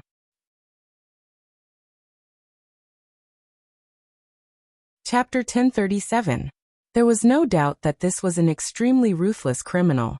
But judging from the other party's 3 requests, it wasn't hard for Gao Tian to guess that the other party wanted to use this incident to overturn the case from back then. If they didn't make a big deal out of it, perhaps the truth of the case would forever be shrouded in dark clouds, never to see the light of day again. Thus, after some thought, Gao Tian issued his first instruction. Immediately arrange for the Immortal Arts mobile squad to retreat 10 kilometers away. Yes, Gao Tian was in command. Although the police officers behind him didn't understand why he wanted them to retreat, they could only obey. In fact, 3 minutes ago, the Immortal Arts mobile squad had already come up with a plan to kill the criminal. They would use long-range flying swords and heat-sensing magic treasures to aim at the location of the criminal in the auditorium and kill him with one strike. Even in this situation, the success rate of this method was as high as 80%. As long as they took down the criminal, everything else would be easy to deal with. But it was clear that Gao Tian's goal wasn't just to arrest the criminal. Logically speaking, they could indeed use long-range sniping to kill a criminal who had taken hostages, but the current success rate wasn't 100%. If they failed and angered the criminal, all the students in the auditorium would be out of luck. And another very important point was the criminal's methods. Before this, the criminal had killed people through a network screen many times. Such a strange method proved that the other party's realm was high, and he definitely wasn't an ordinary person. Because of this, they had to be even more cautious. If the other party realized that they were fooling the other party, there might be unpredictable risks. When Gao Tian arrived at the scene, it was still in pretty good order. He handed the storage bag he had brought from the police station to Principal Zhou. There was a total of 3 million yuan in cash inside. After receiving the prisoner's request, Gao Tian immediately ordered the nearby banks to cooperate with him and collected the 3 million yuan as soon as possible. The other party's goal was just to get a plan, and the cash extortion was just a formality. Thus, Gao Tian estimated that the risk of the bank losing 3 million yuan was very small. Of course, even if they did lose money in the end, it would be the insurance company who would pay for it. After entering the cordon, Gao Tian suddenly noticed that Little Silver and the green-furred dog he had seen before were also inside, and he was startled. "Why are you here?" The police officers and teachers on the side were also very helpless. They had already evacuated according to Gao Tian's instructions, and didn't leave anyone at the Golden Core stage or above. But Little Silver was from the Office of Strategic Deception and needed a team leader, and they couldn't order him around at all. "I was just passing by for a bit, and then I just happened to see the commotion," Little Silver said, then whispered to Gao Tian, "Don't worry, the green-furred and I have concealed our auras. They won't be able to tell." Gao Tian. The truth was that Little Silver wasn't worried at all that this murderer would care about it. The other party had asked those at the Golden Core stage and above to evacuate. But Little Silver and Loopy Toad were holy beasts, and he was a quasi-holy beast. The ones retreating were humans. What did that have to do with the holy beasts? Principal Zhou Dongye heaved a sigh of relief at Gao Tian's appearance, but the situation in front of him was still extremely tense. "Can you send the video over in half an hour?" Gao Tian asked. Principal Zhou Dongye was taken aback. He nodded as cold sweat trickled down his forehead. "It should be possible. Principal Zhou, I need a definite answer. Sure. After Principal Zhou Dongye finished speaking, Gao Tian's gaze turned to the small auditorium inside. Sir, have you heard Principal Zhou Dongye's words clearly? Now, why don't we talk about the purpose of your actions? For a very long time, there was no reply from the person inside. Then in the next moment, a picture was publicly projected on the LCD screen outside the auditorium. It was a blueprint for a magic treasure, a pill furnace. The entire cauldron was greenish-gray in color, and its surface was decorated with jade and silver beads. The bottom of the cauldron was designed with spiral legs, and each spiral leg had 128 vents that were invisible to the naked eye, which could minimize the internal pressure produced during the refining process. Finally, a circular exhaust system was embedded at the bottom of the pill furnace, reflecting the outstanding concept of environmental protection. This was the winner of the Magic Treasure Design competition 3 years ago, and the author in the lower right corner was a person called Raven. In fact, Raven didn't represent a person, but the code name of a famous studio. The person who had founded Raven Studio back then was Fu Fuxing, who had graduated from Magic Treasure Development University, and was in the same class as Zheng Jingxian.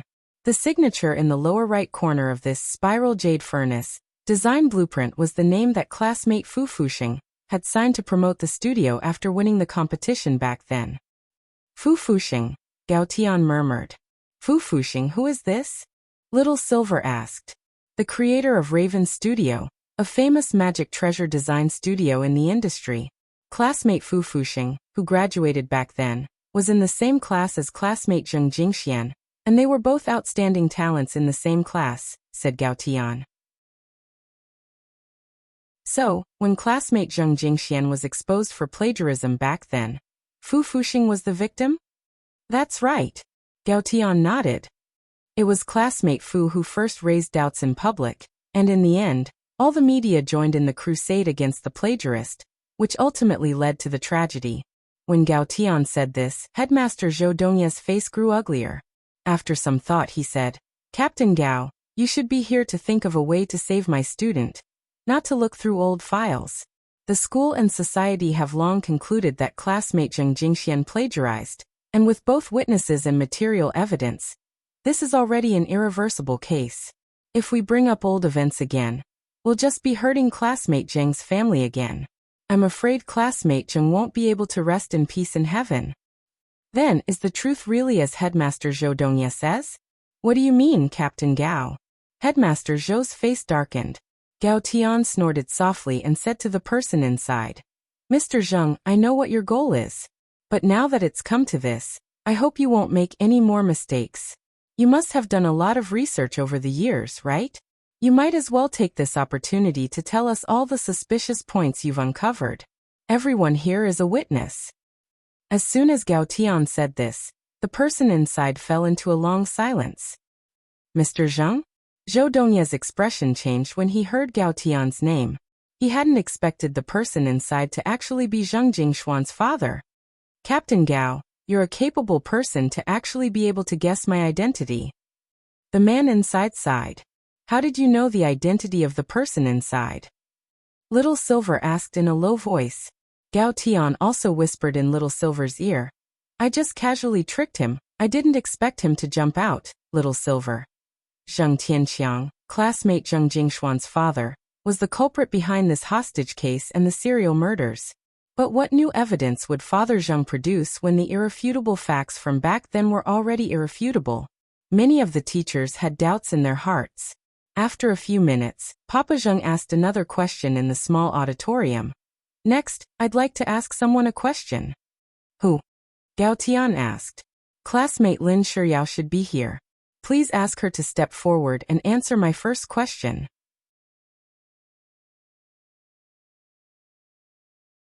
Chapter 1038. Before this, Gao Tian had brought people to interrogate Lin Shiyao about the situation, but he didn't expect Lin Shiyao to have some kind of connection with this case. He gave his assistant a look, and the assistant hurriedly ran down to contact his colleagues in the intelligence department to search for information on Lin Shiyao. Lin Shiyao clenched her fists. She looked unusually nervous after Zheng Tianqiang's question, and even her breathing grew heavier. Under the gazes of the surrounding teachers and nosy students, Lin Shiyao slowly walked forward with Gao Tian's help.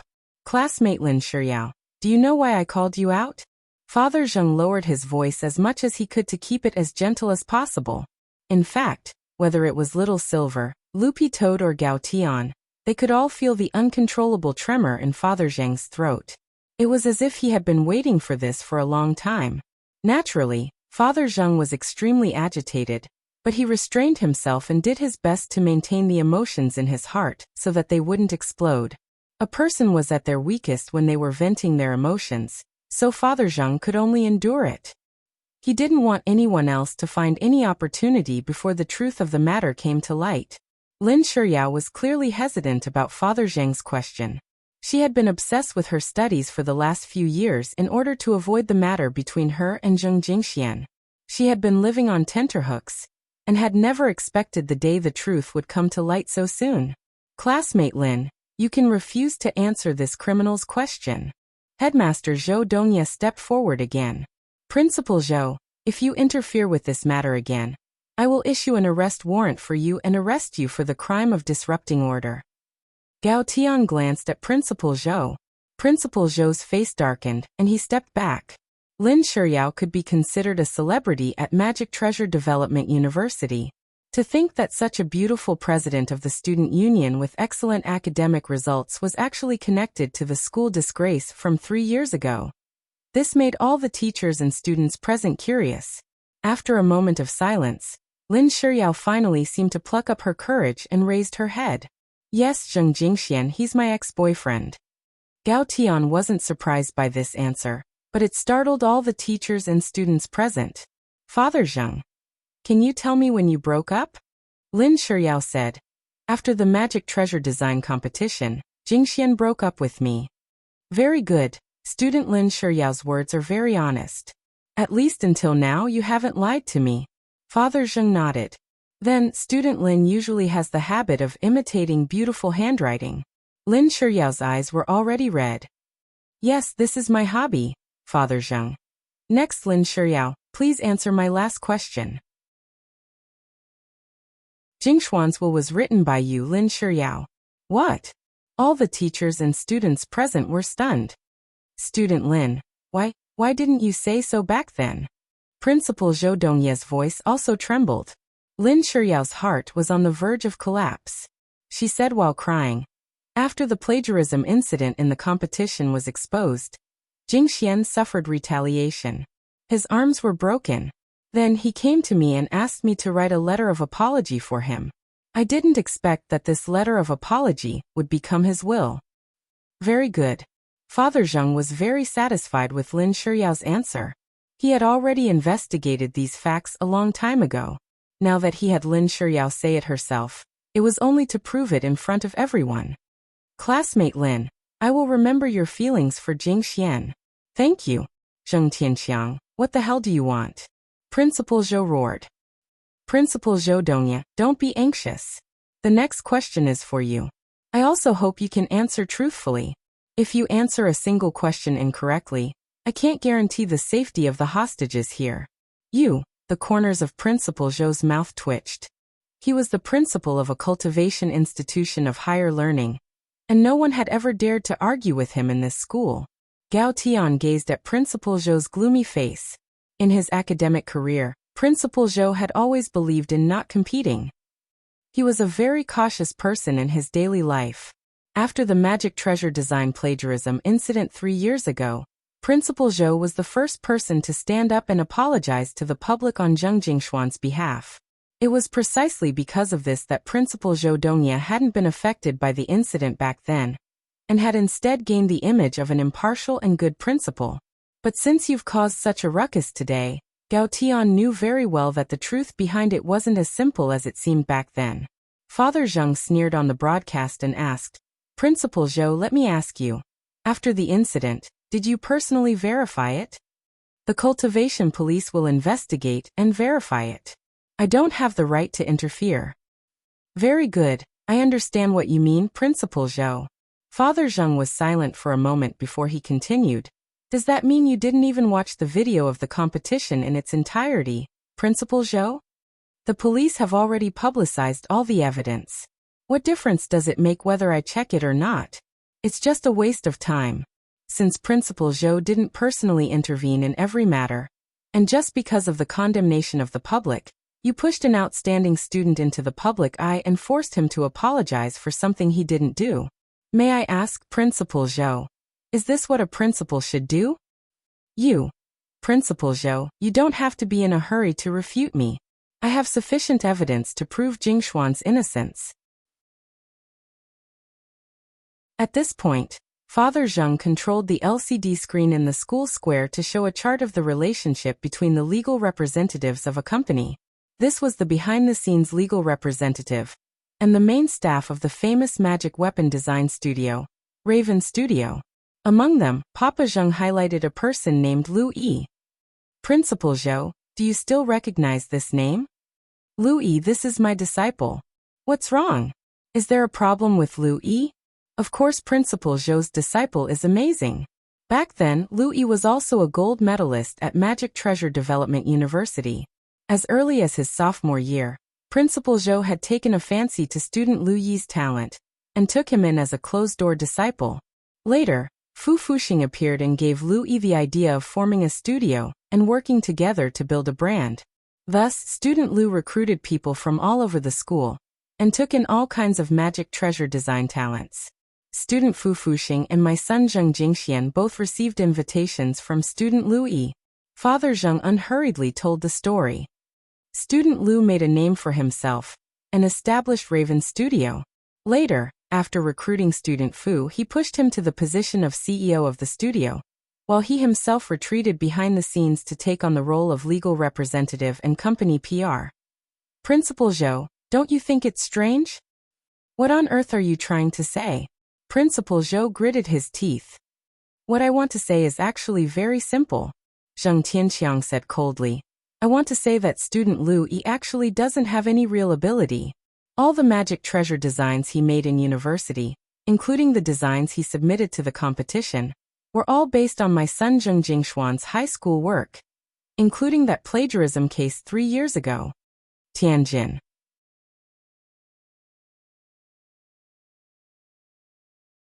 Chapter 1039. Zheng Tianxiang's words caused an uproar among the teachers and students. The truth was that there were far more shady dealings in the design industry than this. Perhaps this was just the tip of the iceberg, but because of the irrefutable evidence from 3 years ago, no one dared imagine what kind of impact this iron-faced principal of Magic Treasure Development University would have if this case had been successful. Therefore, most people were like Principal Zhou Dongye. Most of them didn't believe it. It had been 3 years since the incident, and Raven Studio was no longer the small studio it used to be. Raven Studio now enjoyed a global reputation, and was about to go public. If this scandal was exposed at this time, it was likely that they would never be able to make a comeback. Father Zheng, since you say that, what evidence do you have? A university teacher stepped forward of his own accord. Zheng Tianxiang's lips curled up. He had been waiting for this for so long. Things had already come to this point, and it went without saying how important the truth was. What Zheng Tianxiang wanted to do at the very beginning was to draw attention to this incident with his actions. But there was one thing. Zheng Tianxiang didn't kill anyone. When Zheng Tianxiang arrived at the scene, he discovered that the dead students had already been murdered. The dead alchemist was the witness who had exposed the plagiarism case back then. Although Father Zheng hadn't obtained direct evidence yet, this coder was the person who had led public opinion online back then. Without knowing the truth, this student, who was an alumnus of the same year, had spread all kinds of rumors online as a bystander. In the end, he had blamed the online violence on Zheng Jingxian. As for the female live streamer, she was student Fu Fuxing's ex-girlfriend in university. These 3 people were crucial witnesses, but they were all dead by the time Father Zheng arrived. Of course, the most unlucky person was still student Shen Guangrong. When the suspect had been attacking student Shen Guangrong, Father Zheng had used his strength to lend a helping hand from the screen and stop the murderer. Father Zheng speculated that student Shen Guangrong was very likely a random target the murderer had chosen to mislead the public. That way, The police might not be able to link this case to the magic treasure design plagiarism case from 3 years ago. Father Zheng actually already had an idea who the culprit was. Father Zheng vaguely sensed that there was an insurmountable abyss waiting for him ahead. He didn't know what he would face if he continued to investigate further. But Father Zheng was well aware that he was a father. Since he was a father, he had to do what he was supposed to do, redress his son's grievances. When Father Zheng walked out of the broadcasting room, the students in the auditorium, as well as the teacher who had given the lecture earlier, had already calmed down from the initial panic. So far, everything Father Zheng had done really made it impossible to associate him with this vicious serial killer. Most of them were just observing. During their public lecture in the auditorium, a shadow suddenly jumped out of the big screen and finally materialized into Father Zheng in front of them. Father Zheng was very strong. The moment he appeared, everyone in the auditorium was bound by the power of this shadow and couldn't move. Then, Father Zheng got the female teacher to cooperate with him and take away all the students' phones. He also activated the barrier inside the auditorium to block any possibility of telepathic magic informants. Then the scene before them happened. Father Zheng slowly walked out of the broadcasting room. He walked up to the dais, stood at attention, and bowed deeply to everyone. Teacher and fellow students, I'm sorry to have startled you. Please stay with me for a while longer to do what a father should do. Father Zheng bowed again. The students and teachers in the auditorium were unusually cooperative. They were new students this year, and although they had heard about the plagiarism case back then, they hadn't personally experienced it. At that time, they had been so busy with the college entrance examination that they hadn't had time to care about the comments online. This was also the reason why Father Zheng had chosen to kidnap this batch of students. They were a relatively neutral party, and their opinions on this matter were more from the perspective of the onlookers. On the other hand, Father Zheng also needed direct witnesses. The witnesses he had been looking for had all been eliminated. Since there was no longer any testimony from back then, Father Zheng had to find a new batch of witnesses. Now that things have come to this, are you still hiding? I still have a lot of evidence on hand. If I play it all, you'll probably spend the rest of your life in prison, won't you? Father Zheng stood with his hands behind his back. He was dressed in pitch-black ancient clothes, and when he released his aura, it fluttered even though there was no wind, naturally giving off the air of a master. After the plagiarism case, Father Zheng had been looking for evidence all this time. It had been an extremely difficult process, and the person behind the scenes was wearing down all the evidence bit by bit. The results of Father Zheng's years of painstaking work had already been released just now. If the witnesses were gone, he would create new ones. If the evidence was gone, he would create new ones. As Father Zheng said this, he could already sense that the person he was looking for had already arrived in the auditorium without anyone knowing. This kind of silent infiltration method was also the main method of the serial murders in the apartment. Student Louis, you should be coming out now, right? Louis? Senior Louis is here? Everyone in the auditorium was astonished. This speech was also clearly heard by all the teachers and students in the school, including the police, through the public broadcast button in the broadcasting room. It's impossible for Louis to kill anyone. He doesn't have that kind of ability. Zheng Tianxiang, don't make irresponsible accusations. Principal Zhou Dongye stood up with an extremely agitated expression. Principal Zhou, what proof do you have? Gao Tian looked askance at him. Louis, it's impossible for him to commit a crime. That's because his golden core was completely removed the year he entered university, because of a myoma. That is to say, it's impossible for him to cast any spells. Even his strength is much weaker than that of a normal cultivator. The 3 dead students were all at the golden core stage, and Louis couldn't beat them at all. So he can't be the murderer. Principal Zhou Dongye said agitatedly. Is he not the murderer just because he can't use spirit energy? Father Zheng laughed. Principal Zhou Dongye, it's really sad that you're still lying to yourself even now. Even if you can't use spirit energy, as long as you have a powerful enough rechargeable magic treasure, you can still commit murder. In my son Jingshuan's high school work, there was a design for a magic treasure that could move between screens and kill people without leaving a trace. Student Lu Yi stole this design and developed it. I want to ask Student Lu Yi, after stealing so many of my son's designs, have you paid the copyright fee?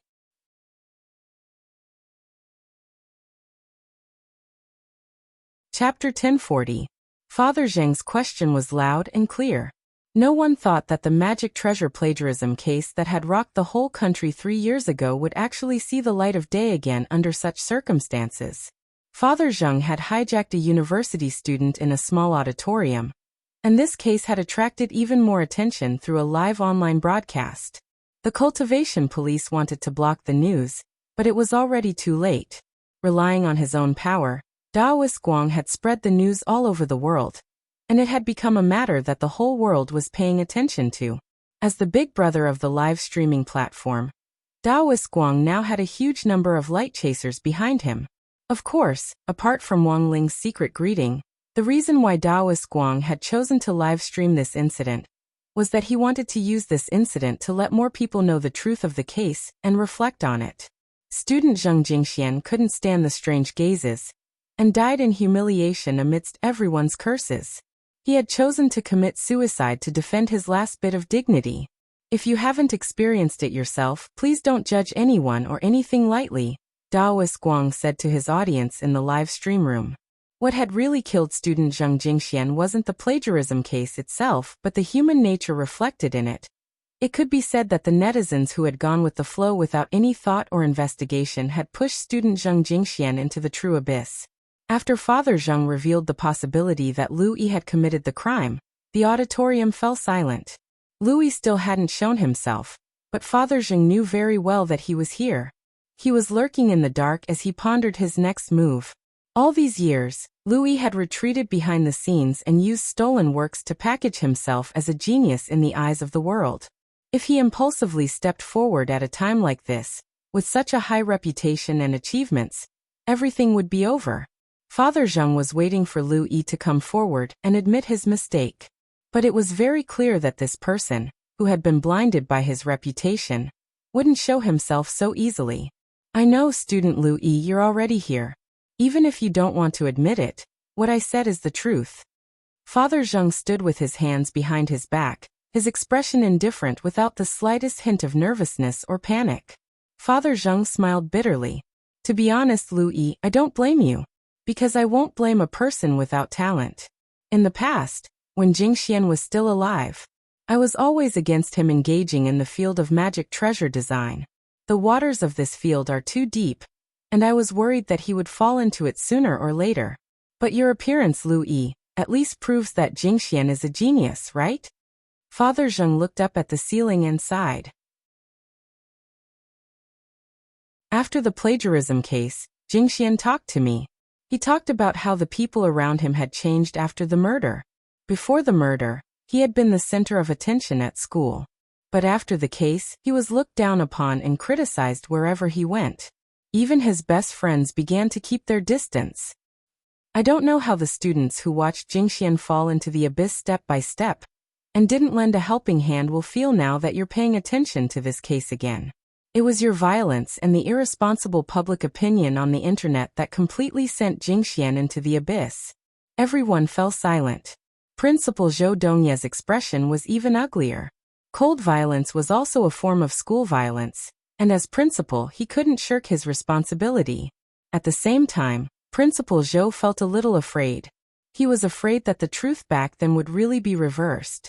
What's more, he never thought that his incorruptibility back then would actually harm his own student with his own hands. Principal Zhou knelt on the ground in vexation. Father Zheng's words had already broken down his psychological defenses bit by bit.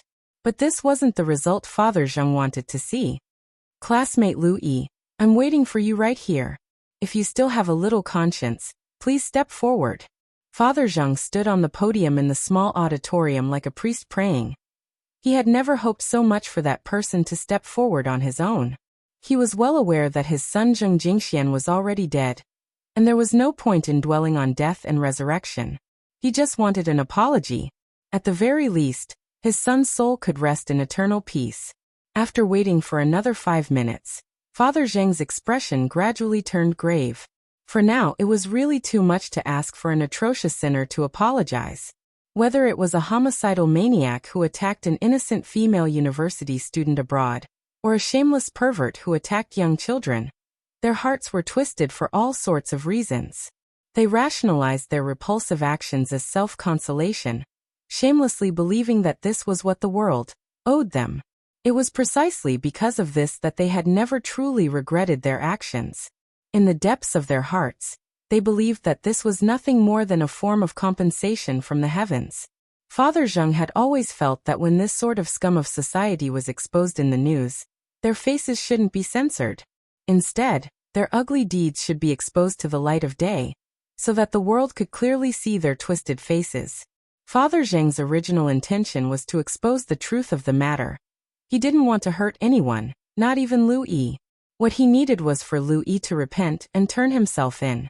But now, it seemed that it would be very difficult to expose the truth of the matter if he didn't use some special methods to bring Lu Yi to justice. Elsewhere, Gao Tian had already ordered the intelligence team to obtain all the latest information on Father Zheng. A lot of the information actually hadn't been updated and was old. That was because Father Zheng had disappeared after Zheng Jingshuan's death, and had lost contact with his family for a time. He had been listed as a missing person as early as 2 years ago. But for Gao Tian, this was still helpful. At the very least, he could gain a more comprehensive understanding of Father Zheng. What's new? Little Silver asked on the side. There's nothing special about it. Gao Tian checked Zheng Tianxiang's information. Father Zheng was a local resident of Songhai City, who had grown up in the city, and even studied at university there. There didn't seem to be any problems with this information, but when he read the column for realm registration, Gao Tian frowned deeply. Golden Core stage? Gao Tian sensed something suspicious. Judging from his aura, Father Zheng's realm was at least at the nascent soul stage. In 3 years, if he wasn't a descendant of profound Saint Tyrannical Song, could his realm advance so quickly?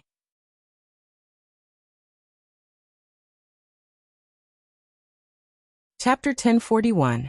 Modern cultivation society didn't lack fortuitous encounters, and many cultivators could often use all kinds of fortuitous encounters to raise their realms in a short period of time. But this kind of increase wouldn't be too abnormal. Furthermore, it would often be a small increase. In the cultivation encyclopedia, this kind of small increase in realms over a short period of time had a special term, minor sublimation. But Father Zheng's situation was clearly different. To achieve this kind of major leap in realms, it usually had to be related to banned drugs or forbidden spells. How can someone advance so quickly if they don't increase their realms? It's not like they're writing. Gao Tian stared at the report and started to re-examine the matter in his heart. So far, Father Zheng hadn't harmed any of the hostages, but whether or not he had, hostage-taking had already become a crime. It was like some criminals who held a knife to a person's neck, but actually didn't dare hurt them at all. Murder was a serious crime, and these criminals didn't dare take the risk lightly. Unless they had no other choice, a hostage-taker usually wouldn't choose to hurt a hostage, as that would be too extreme. As for the police, in order to protect the hostages, they had to consider the criminals' needs as much as possible when rescuing them in order to lower their psychological defenses. But there was one exception to these conditions, and that was a special regulation the cultivation police had for kidnapping cases. Is there a problem with an abnormal increase in realms? Little Silver asked suspiciously. Actually, he didn't really understand this situation. After all, he had seen for himself how heaven-defying his master Wang Ling was. At the beginning, Master Wang Ling's realm would increase by 1 level every 2 years, but this rate of increase was now accelerating, and the intervals between realms were getting shorter and shorter. It was precisely because of this that Little Silver was well aware that his master was looking for a way to perfectly control his strength.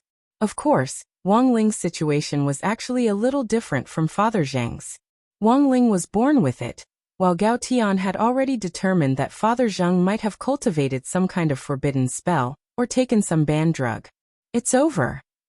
Gao Tian broke out in a cold sweat as he stared at the report. If this goes on, there's a very high chance that Father Zheng will be directly shot dead by the special regulation. Is it illegal to increase one's realm too quickly? Loopy Toad asked. It's not illegal to grow fast, but if you grow fast and take hostages, it's dangerous to make such risky moves. Gao Tian's expression gradually turned solemn as he explained to Little Silver and Loopy Toad. If there's an abnormal growth rate, there's a 95% chance that it's because of forbidden drugs or forbidden spells. The reason why forbidden drugs and forbidden techniques are included in the list of forbidden drugs is because cultivators will cause great harm to their bodies and even their minds after cultivating. Deliberately cultivating forbidden techniques and causing harm to others is 100% criminal responsibility. In our world, even the mentally ill will be punished for their crimes. Also, if a mentally ill person breaks the law, his or her family will also be implicated. If his or her family fails to properly supervise him or her, they will also be prosecuted. Gao Tian explained the current situation. All in all, the current situation was not optimistic. Whether it was taking forbidden drugs or cultivating forbidden techniques, no one could guarantee that a cultivator's mental state could be stabilized after trying these two actions. What Gao Tian was most worried about now was that the higher-ups would notice the abnormal growth in realms in the data, and directly direct combat operations to forcefully attack and kill Father Zheng. When that happened, the situation would definitely become chaotic, and the truth of the case from 3 years ago might be drowned out in the chaos once more, until it was finally left unsettled. Whether it was the hostages being injured or Father Zheng being prevented from revealing the truth, Gao Tian didn't want to see either. Elsewhere in the Cultivation Police Headquarters office, Chief Zhao slapped the table. Tell me, what on earth is going on now? Why hasn't the Immortal Arts Mobile Squad made a move yet? What the hell are they doing? The murderer who's taking hostages is advancing at an abnormal rate, which clearly shows that there's a problem. If the hostages are harmed because of a forbidden spell or forbidden drug, who can bear the responsibility? On the side, the police assistant wiped his sweat and comforted him. Chief, don't be angry. Most netizens are now focusing their attention on the case from 3 years ago again, because the suspect Zheng Tianxiang hasn't harmed the hostages yet. If we make a move now, it might cause public outrage. I'm sorry for my bad attitude, I apologize first. But the higher-ups are also putting a lot of pressure on us for this case. I hope we can solve it as soon as possible. Chief Zhao rubbed his brow and took a deep breath. Who's in charge of this case? It's Superintendent Gao Tian, who was recently promoted. Chief Zhao, you even signed off on it before. Oh, it's him. I remember. Chief Zhao nodded. Comrade Gao Tian has always performed well. If he's in command at the scene, I might be a little more at ease. There shouldn't be any problems. Furthermore, Team Leader Little Silver from the Office of Strategic Deception is also at the scene. Team Leader Little Silver's realm is profound, and his assistance is double insurance. The Office of Strategic Deception's team leader is also there? That's pretty stable. Hearing this, Chief Zhao instantly heaved a sigh of relief. He unhurriedly picked up the cup in front of him, blew on it a few times, and then took a big sip of tea. Oh, by the way, Chief Zhao, I just received news that Director Audiobook is on his way. Pooh. Chief Zhao spat out a mouthful of tea at the assistant in front of him. What's he doing here? I heard he's passing through the area. Director Zhua is also the team leader of the Office of Strategic Deception's supervisory team. With 2 team leaders here, it should be triple insurance. Chief Zhao. Triple insurance, my asterisk SS. Chief Zhao, you don't look too good. Do you have a problem with Director Zhua? After saying this, the assistant realized that he had said something inappropriate, and hurriedly covered his mouth. Chief Zhao glanced at the little assistant in front of him. Let me ask you, who arrested the old devil a few months ago? Director Zhua. What about the Immortal Mansion case? Director Zhua.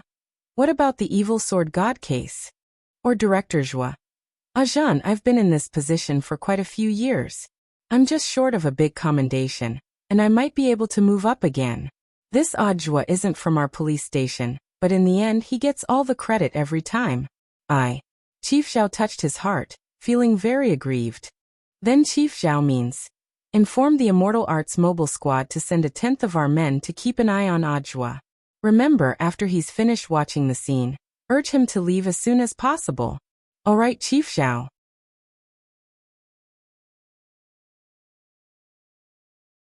Chapter 1042. Number 60 High was already in the process of being promoted to a key city high school. Although the fragments of the Jade Scroll of school history were still being collected, like all the other key city high school candidates, the general administration of 100 schools had to go through the necessary procedures, and Audiobook had to personally approve and sign it. Today, Audiobook had originally planned to visit the summer campus construction team in charge of number 60 High and several other candidate high schools. In the end, he had only been halfway there when Secretary Dakong directly called his cell phone. Little Zhuozi, there's a problem at Magic Treasure Development University. It seems that the Immortal Arts Mobile Squad has been mobilized. There's a police officer called Gao Tian handling the situation at the scene. Go over and take a look, said Secretary Dakong. Old leader, I'm busy meeting with the school construction team. Since a police officer has already gone, it doesn't matter if I go or not. Audiobook wiped at his sweat. He was mainly afraid that if he went over, he would inexplicably gain another merit after the case was closed. Chief Zhao at the police station had already been unhappy because of the old devil and the master of Immortal Mansion. So Audiobook felt that it was indeed a little inappropriate for him to interfere with the normal work of the police station. But Secretary Dakong didn't think so. Little Zhuozi, you're wrong. The general administration of 100 schools is in charge of all schools, including universities. The police station is in charge of hostage-taking, but the general administration of 100 schools is in charge of improving academic discipline. Most of the public opinion online now has a lot to say about the plagiarism case from 3 years ago. You're in charge of improving academic discipline, while the police station is in charge of rescuing the hostages. There's essentially no conflict. Audiobook, we need to strictly rectify and deal with the problems of school violence and academic fraud. I've already decided on the case from 3 years ago. I've now specially approved the documents for you to be the chief commander of the investigation. Audiobook, already approved? I haven't received the documents yet. They should be on the way. Holding the phone in one hand, Secretary Dakong glanced at the time on the computer screen before he said to Audiobook, Little Zhuozi, you should be in the car, right? Yes, Zhongleng is driving. Audiobook nodded. Open the window, said Secretary Dakong. All right. Audiobook obeyed. Just as he did so, a document flew directly in through the window like a hidden weapon. A courier on a flying sword greeted Audiobook in a very handsome manner. Director Zhua, your express delivery has arrived. Remember to give me a 5-star rating. Secretary Dakong. Immortal Tong Express, mission accomplished. Very reliable. If we let them deliver the packages, we definitely won't have to worry about sending the packages to other places by mistake like the Federation Express did. Audiobook. Alright, that's all I've said. We have to take care of both the school's atmosphere and the students' minds. I know that Little Zhuozi has been very busy recently. You've been busy with the construction of the key high school in the city, and you've also been busy going to a few Golden Core universities to understand the situation. Things like finding 3 study partners to accompany foreign students must be dealt with seriously. Yes. Audiobook nodded solemnly. Our country has been on the road from poverty to prosperity, and we have long been used to seeing the world as equals. Many special treatments have disappeared, and more equal treatment has been born. Isn't it a pleasure to have friends coming from afar? Being neither servile nor overbearing is the best form of respect. Excerpt from People's Daily. Secretary Dakong sighed emotionally. It's not easy to correct the unhealthy atmosphere in schools, but as long as there are outstanding cadres like you, I believe that we can definitely guide these schools to establish a new style. When you're done with your work, I'll personally give you permission to take a vacation. Yes, leader. I guarantee I'll complete the task. Audiobook nodded. The old secretary's heartfelt words were well-reasoned and convincing, and Audiobook was already unable to decline the task in front of him. In fact, he had already been paying attention to the Magic Treasure Development University incident in the car, and had been planning to check it out after work was done. Little Lang, change your route to Magic Treasure Development University. The old secretary personally arranged this task, Audiobook said from the back of the car. Then what about the school construction team? We've already arranged a time. I'm going to deal with Magic Treasure Development University. I'll leave the school construction team to you. You've been working for me for so long. I believe in your abilities. Also, pay attention to the materials, and don't cut corners. If anything goes wrong, I'll hold you responsible. I have high hopes for you. Yes. I guarantee I'll complete the task. Zhong Lang nodded solemnly in the same tone as when Audiobook had spoken to the old secretary earlier. And then, there was no then. When Zhong Lang sent Audiobook to the scene, all the police officers present couldn't help wiping at their cold sweat when they saw him arrive. You go. I don't dare offend Director Zhua. Is this guy full? Then offending Chief Zhao is enough. Of course not. Then you go. F***K. Why should I go? Audiobook was about to find someone to understand the current situation when a deputy captain was pushed forward by the police officers. Director Zhua, this is a hostage situation. If you always come to inspect our work, we welcome you. But please don't interfere too much. What do you mean by interfere too much? Audiobook smiled. Let me ask you, where did this hostage situation take place? University. Then what kind of place does our general administration of 100 schools care about? The deputy captain. All right, I won't steal your job. Audiobook patted the deputy captain on the shoulder. Deputy Captain Liu, don't be nervous. Rescuing the hostages is your job, while my job is to investigate the case from 3 years ago. So there's essentially no conflict between our jobs. After saying that, Audiobook slapped the document signed by the old secretary on Deputy Captain Liu's chest. This is a document signed by Secretary Dakong of the Alliance of 10,000 Schools himself, requesting that I thoroughly investigate the plagiarism case from 3 years ago. If there are no objections, I don't think Chief Zhao's side will either. Deputy Captain Liu took the document with trembling hands, and all the courage he had felt when he had spoken just now was swept away in an instant. Audiobook, so what's the situation? Deputy Captain Liu. There hasn't been any movement for some time. The hostages aren't in danger for the time being, but the Immortal Arts Mobile Squad is ready to fight. Considering that the suspect's realm growth rate is abnormal, it's possible that he has taken forbidden drugs or cultivated forbidden spells, which can lead to mental instability. Then has he provided any new evidence for the case from 3 years ago? Not for the time being. Then what about Lu Yi, who was mentioned earlier? If Zheng Tianxiang is making irresponsible accusations, shouldn't he refute it?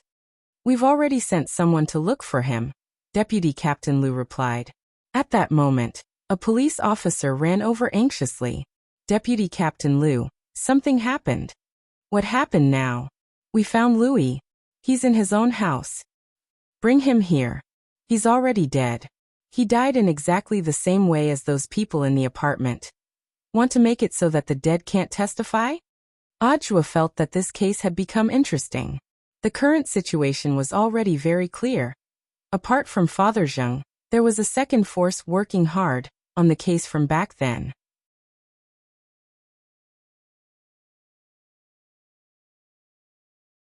Chapter 1043. Louis had been killed at home in exactly the same manner as those Magic Treasure Development University graduates at Divine Leisure Apartments. They had all died without any obvious signs of an invasion. This person had been very skillful and killed in one blow. Whether it was in terms of strength, motive or method of invasion, combining the above 3 points, Father Zheng was undoubtedly the prime suspect. For the time being, this matter was still in the hands of the police and hadn't been made public, because it was really too strange. Almost all the key figures in the plagiarism case from 3 years ago were dead. If Father Zheng had really come purely for revenge, there was no need at all for him to specially plan and organize this hostage-taking drama to publicize what had happened 3 years ago. He just needed to kill all the targets of his revenge behind the scenes. So the current situation was very clear. This was framing. After hearing the news that Lu Yi had been killed, Gao Tian, Little Silver and Audiobook had a tacit understanding that this was the case. But they had no idea at all what this second force behind the scenes was. In the small auditorium, Father Zheng broke out in a cold sweat. He had been waiting for Lu Yi to step forward on his own. After waiting for a long time for Lu Yi to show no signs of remorse, he had been about to circulate his qi and use a spell to directly capture Lu Yi on the other end of the screen and interrogate him on the spot. In the end, when Father Zheng's spiritual senses penetrated Lu Yi's home, he saw that Lu Yi was already dead in front of his computer. His throat had been directly slit open, and blood sprayed out onto the ceiling. Drops of blood formed beads on the scarlet ceiling and dripped down incessantly. The scene was as horrifying as a horror movie. In a trance, Father Zheng withdrew his spiritual senses. Lu Yi was dead. The most important person in overturning the case had disappeared just like that. Father Zheng felt like it was a huge blow. Who on earth was it? Who could actually overturn the case several times in a row and make a move before he could? The power behind this made Father Zheng feel a little afraid. It was like a curse, as if an invisible curse power was thwarting his every move. If he couldn't overturn the case this time, after he went to jail, there might be no one who could help his son clear his name of this injustice that had been buried for 3 years.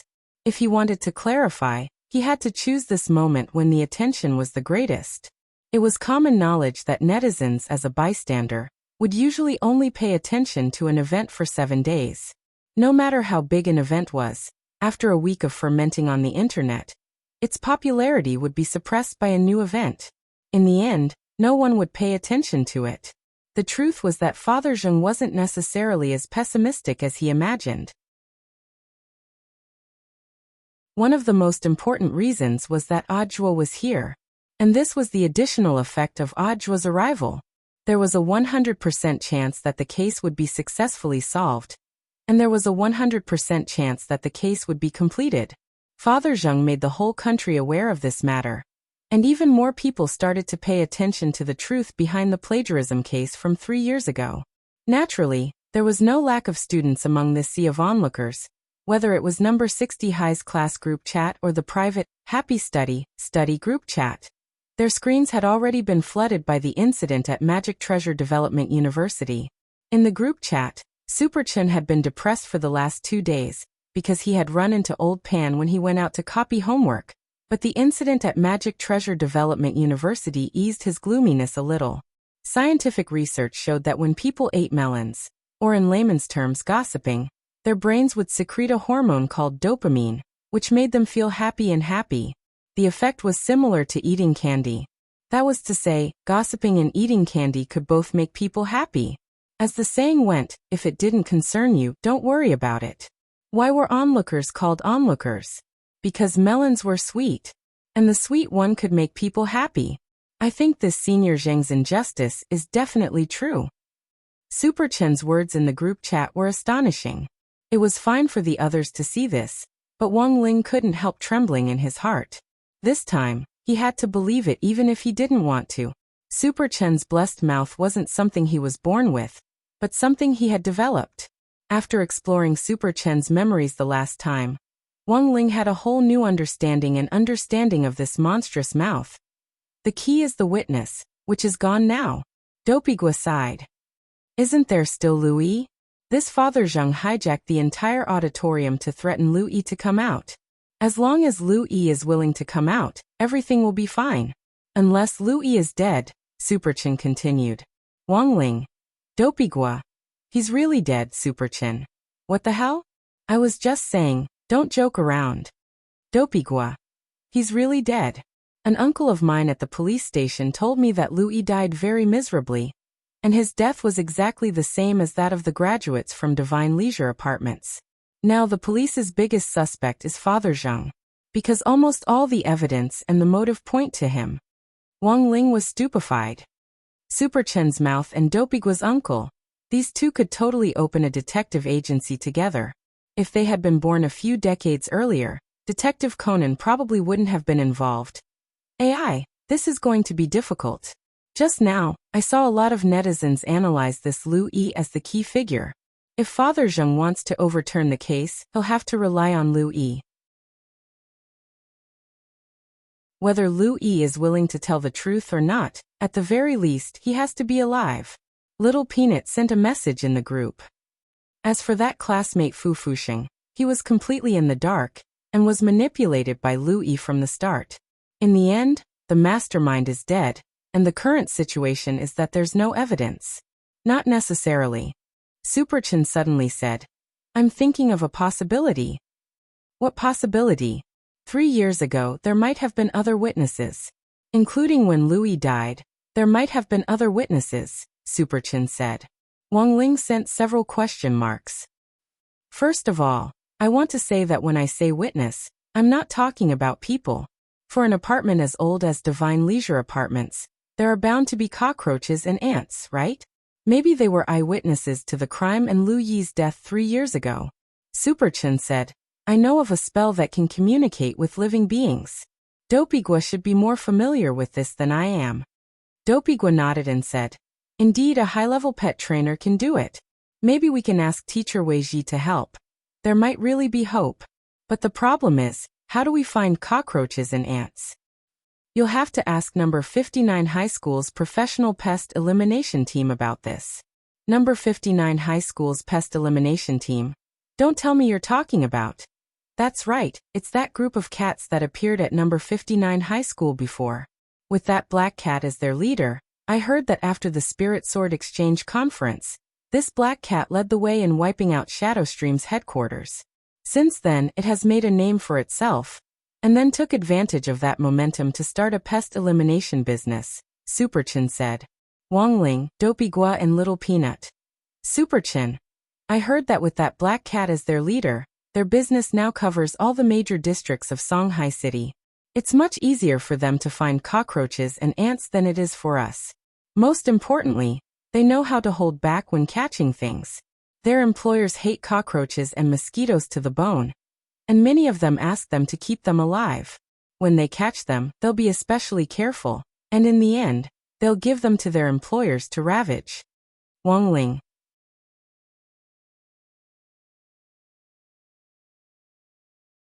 Chapter 1044. As Superchin had said, after the Spirit Sword Exchange meet between number 60 High School and number 59 High School, that black cat called Zheng Tan had become the cat tyrant in that area, and the independent regiment led by Zheng Tan had grown from a small one to the strength of more than 10 divisions. Zheng Tan had never imagined that it would have such a rich military force. With more cats under its command, its business naturally began to grow at a rapid pace. Zheng Tan's 4 pests eradication team was already very big.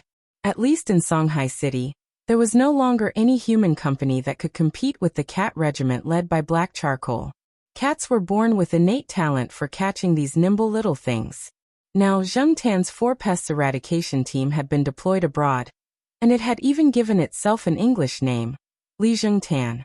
It couldn't be helped. If it wanted to connect with foreign countries, it had to be more westernized. Of course, this was very normal business dealings, and was fundamentally different from those schools that belittled themselves by finding study companions for international students. The overseas business wasn't as big as the domestic business, so Li Zhengtan donated all the money it earned abroad to build Hope primary schools in the country. Nowadays, even a stray cat knew the importance of equality, and the respect between living creatures should be mutual. Even a stray cat would find it a little shameful to belittle itself and flatter an outsider's stinky feet. Mr. Li Zhengtan, your team is truly conscientious and conscientious. We admire you. In that tree hole outside number 59 High School, Li Zhengtan was discussing a foreign business deal, when a white cat with curly hair took the initiative to shake its paw. This was a native breed of Mishio Nation, the curly spirit fairy. It was a native civet, born with strong spiritual intelligence and strong combat ability.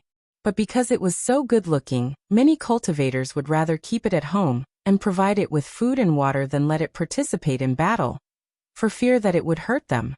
Thus, the curly spirit fairy had gradually lost its wild nature in Mishio Nation, and would meow madly in fear of mice and cockroaches. Li Zhengtan had seen this business opportunity, which was why it had expanded its business abroad. This curly spirit fairy cat in front of them was called Mary, and could be considered the representative of Mishio Nation's cats who had crossed the ocean to negotiate. Mary's owner doted on her so much that he had directly chartered 2 immortal boats to send her over. Li Zhengtan and the cats around it were taken aback by its generosity. Although the deal had been negotiated, Li Jingtan wasn't in a good mood. This was a big deal. The long-term employment agreement it signed with Mary would lead to a large number of cats following Mary back to solve the problems of rats and pests for Mary and her companions. The sadness of parting is unavoidable. Another thing that made Li Jingtan unhappy was the news currently being broadcast on TV about Father Zhang's hostage situation, as well as the magic treasure design plagiarism incident from 3 years ago. The deal is done. You should be happy, boss. The monk comforted Li Jingtan on the side. It and the others didn't know what was wrong with their boss. Ever since they had seen the news, they had felt that their boss had fallen into a trance. Li Jingtan didn't say a word. After wagging its tail at Mary to show its politeness, it took the initiative to climb the trunk of the old locust tree. Standing firmly on a branch, it stared in one direction. The setting sun shone down at an angle, and through the gaps between the trees, the scattered rays fell on the black cat's body, as if it had been draped in a floral dress. Flowers gradually dazzle the eyes. Looking at this scene, the monk couldn't help reciting a poem. After a long while, it came back to its senses and turned to look at their big client, Mary. Miss Mary, I'm really sorry. Our boss has an unpredictable temperament, and sometimes just likes to suddenly become sentimental. Oh, it's fine, I don't mind at all. Only this kind of cat is charming. The curly ahog on Miss Mary's head changed its position, and she gave an intoxicated smile. A large part of the reason why they wanted to do such a big deal with Li Jingtan's team was that Mary had taken a fancy to Li Jingtan. This was a cold and aloof cat that had detached itself from the vulgar world. Furthermore, it was still able to maintain its modesty after seeing Mary, which was really too rare. Mary felt that she was already deeply attracted to Li Jingtan's temperament. For Mary, the sentimental Li Jingtan was the most handsome cat in her mind. Ah, how great would it be if she could have a monkey with Li Jingtan in her lifetime? Miss Mary? Miss Mary? The monk called out softly. Seeing that Miss Mary was still obsessed with its boss's looks, it left dejectedly. Beauty was in the eyes of a sentimental cat. It didn't care so much. In contrast, it was Li Jingtan's abnormal state that worried the monk a little. Although its boss had indeed become more sentimental after the establishment of the cat group, as its trusted subordinate for many years, the monk could still sense whether or not the reflection in its eyes was melancholy. In short, its boss was a little strange today. Was it because of that Magic Treasure Development University news? The monk carefully recalled that 3 years ago, the independent regiment had still been very small, and had basically had no business dealings with Magic Treasure Development University. But if it had to be said, the independent regiment had taken over the Divine Leisure Apartments case, which had been involved in multiple serial murders. Furthermore, the monk clearly remembered that under the leadership of its boss, Li Jingtan, they had cleaned up the most terrifying cockroach gang leader in Divine Leisure Apartments, the king of cockroaches in all of Songhai City, Cockroach Wuxia. After this guy had been caught, the monk had stepped on it several times. Who would have thought that this cockroach would be so tenacious? Not only hadn't it been broken, it had even cried out in pleasure. Now this cockroach gang leader was sealed in a strengthened goldfish tank, and there was practically nowhere for it to run. Why was it kept in a goldfish tank, you ask? The reason was very simple. As the king of cockroaches, Cockroach Wuxiang was as big as 2 palms of an adult. It could even fly, and when the steel wings on its back spread out, it had a powerful cutting and destructive power. Why was Cockroach Wuxiang so powerful? The reason was very simple. It was a pure-blooded southern cockroach. Furthermore, as the king of cockroaches, it also had an extremely powerful reproductive ability, and could give birth to thousands of cockroaches in one nest. These thousands of little cockroaches would continue to give birth, and if they continued to develop, they would be able to circle the earth. But fortunately, Cockroach Wuxiang had already been captured by the independent regiment, and the biggest cockroach gang in Songhai City had been eliminated. At the very least, the cockroaches of various families would stop for a while. Seeing that its boss, Li Jingtan, was in a bad mood, the monk was wondering if it should take out the fish tank in which Cockroach Wuxiang was sealed to relieve its boredom. At that moment, the monk smelled a very familiar scent. Suddenly, the monk raised its head. Immortal meow.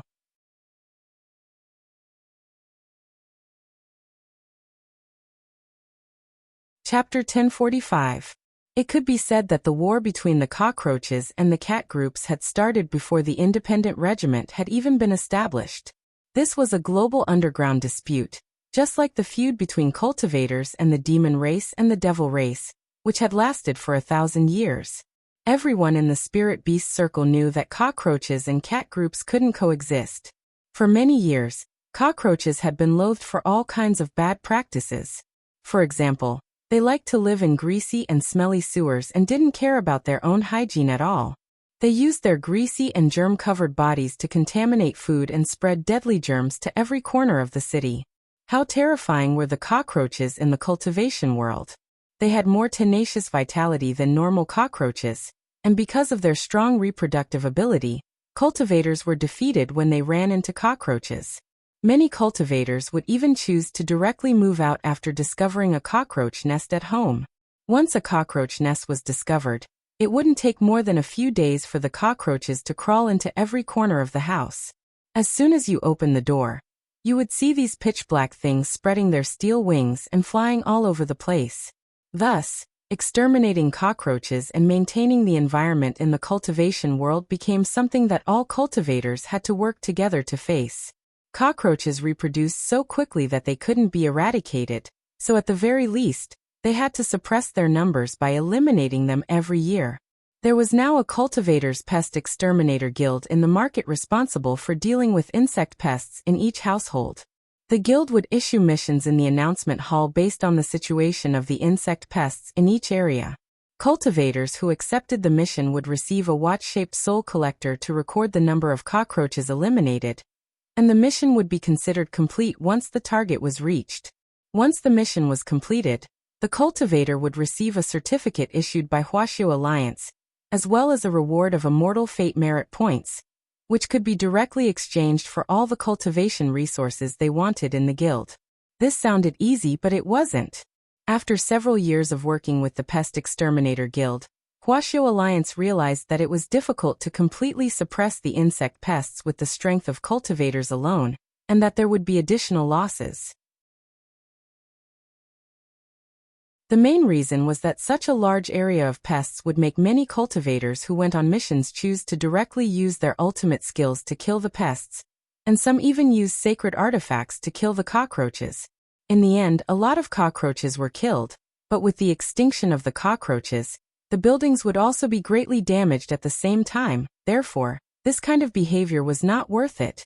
After some consideration, Wuxia Alliance decided to use some local spirit beasts to help clear out the pests, and the effect of this initiative was surprisingly good. A large part of the reason why the independent regiment was able to develop now was because of Wuxia Alliance's support. Not only did Li Zhongtan lead the cats to protect the environment, it had also found a way for its cat regiment to survive and develop. Of course, apart from Wuxia Alliance's support, another very important reason for its current scale was that Li Zhongtan had personally captured Chonggang's boss, Cockroach Wenxiang. Just as Tyrant had said, this was a giant cockroach the size of 2 adult palms when caught.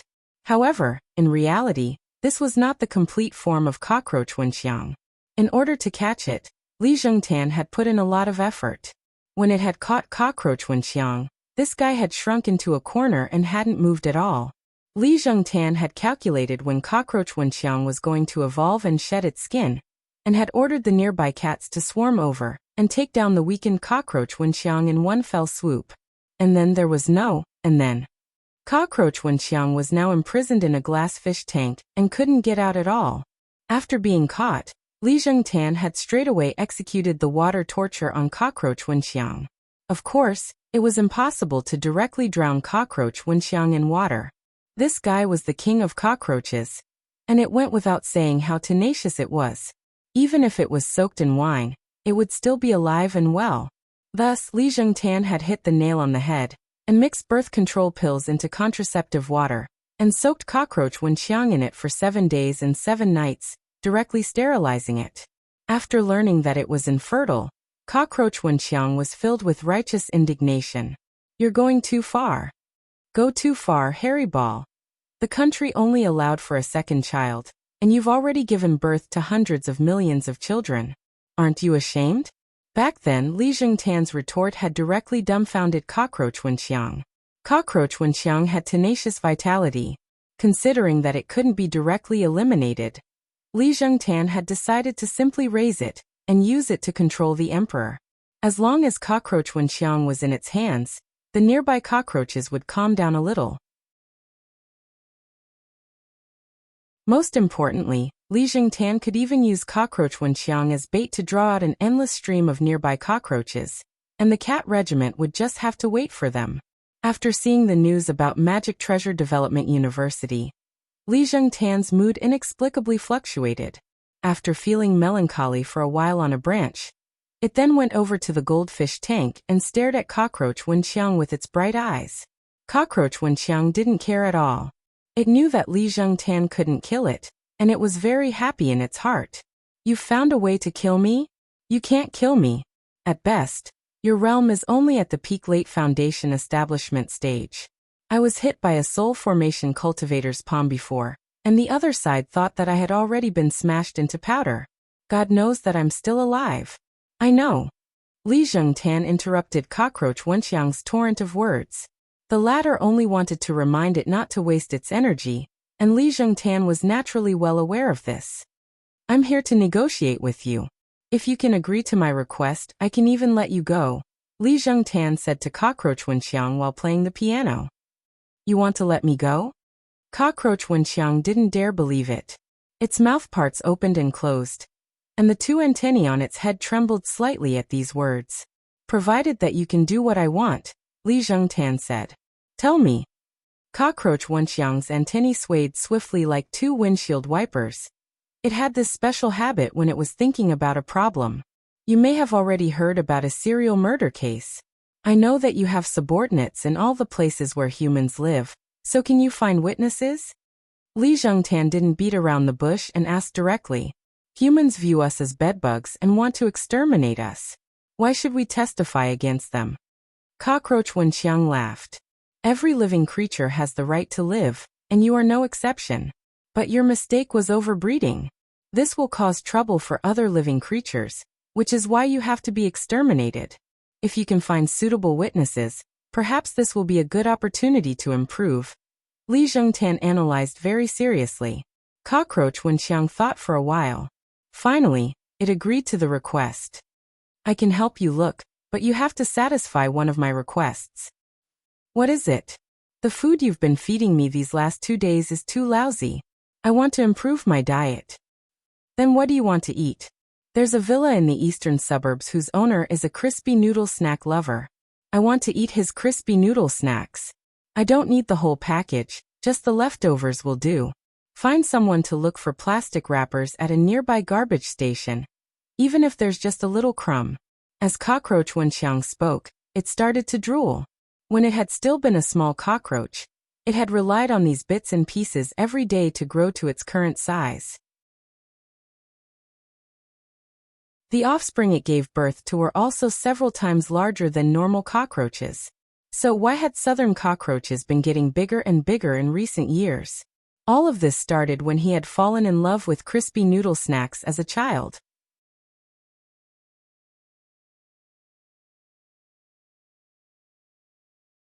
Chapter 1046. When all was said and done, the biggest reason why Cockroach Wenxiang and Cockroach Gang had been able to rise so quickly was because of Wang Ling's leftover crispy noodle snacks. What kind of divine object was the residue of an immortal king's crispy noodle snack? With just a little bit, a cockroach could grow to the size of a rabbit. Wang Ling knew this was his fault, so he took the initiative to take it. To be honest, if Super Chun and Dopigua hadn't mentioned using a cockroach as a witness, Wang Ling probably wouldn't have thought of this. A while ago, when the gang had been stirring up trouble, Wang Ling had wanted to personally deal with it. In the end, Li Jingtan's independent regiment had stepped forward to control the situation. So Wang Ling hadn't done it himself. Because if he made a move, all the cockroaches in the world would be destroyed in an instant. Since living things existed, there must be a reason for their existence. Even if cockroaches were pests, They were still a part of the food chain. As long as they could be controlled, there was no need to kill them. And now, the reason why he had reappeared here as Immortal Meow, which he hadn't used in a long time, was because he wanted Cockroach Wenxiang to use its actions to atone for its sins. So when Wang Ling showed up here, all the cats were extremely shocked. The monk was so excited that it couldn't speak. It fell to the ground on its butt and clutched its head with its paws, looking like it couldn't believe what had happened.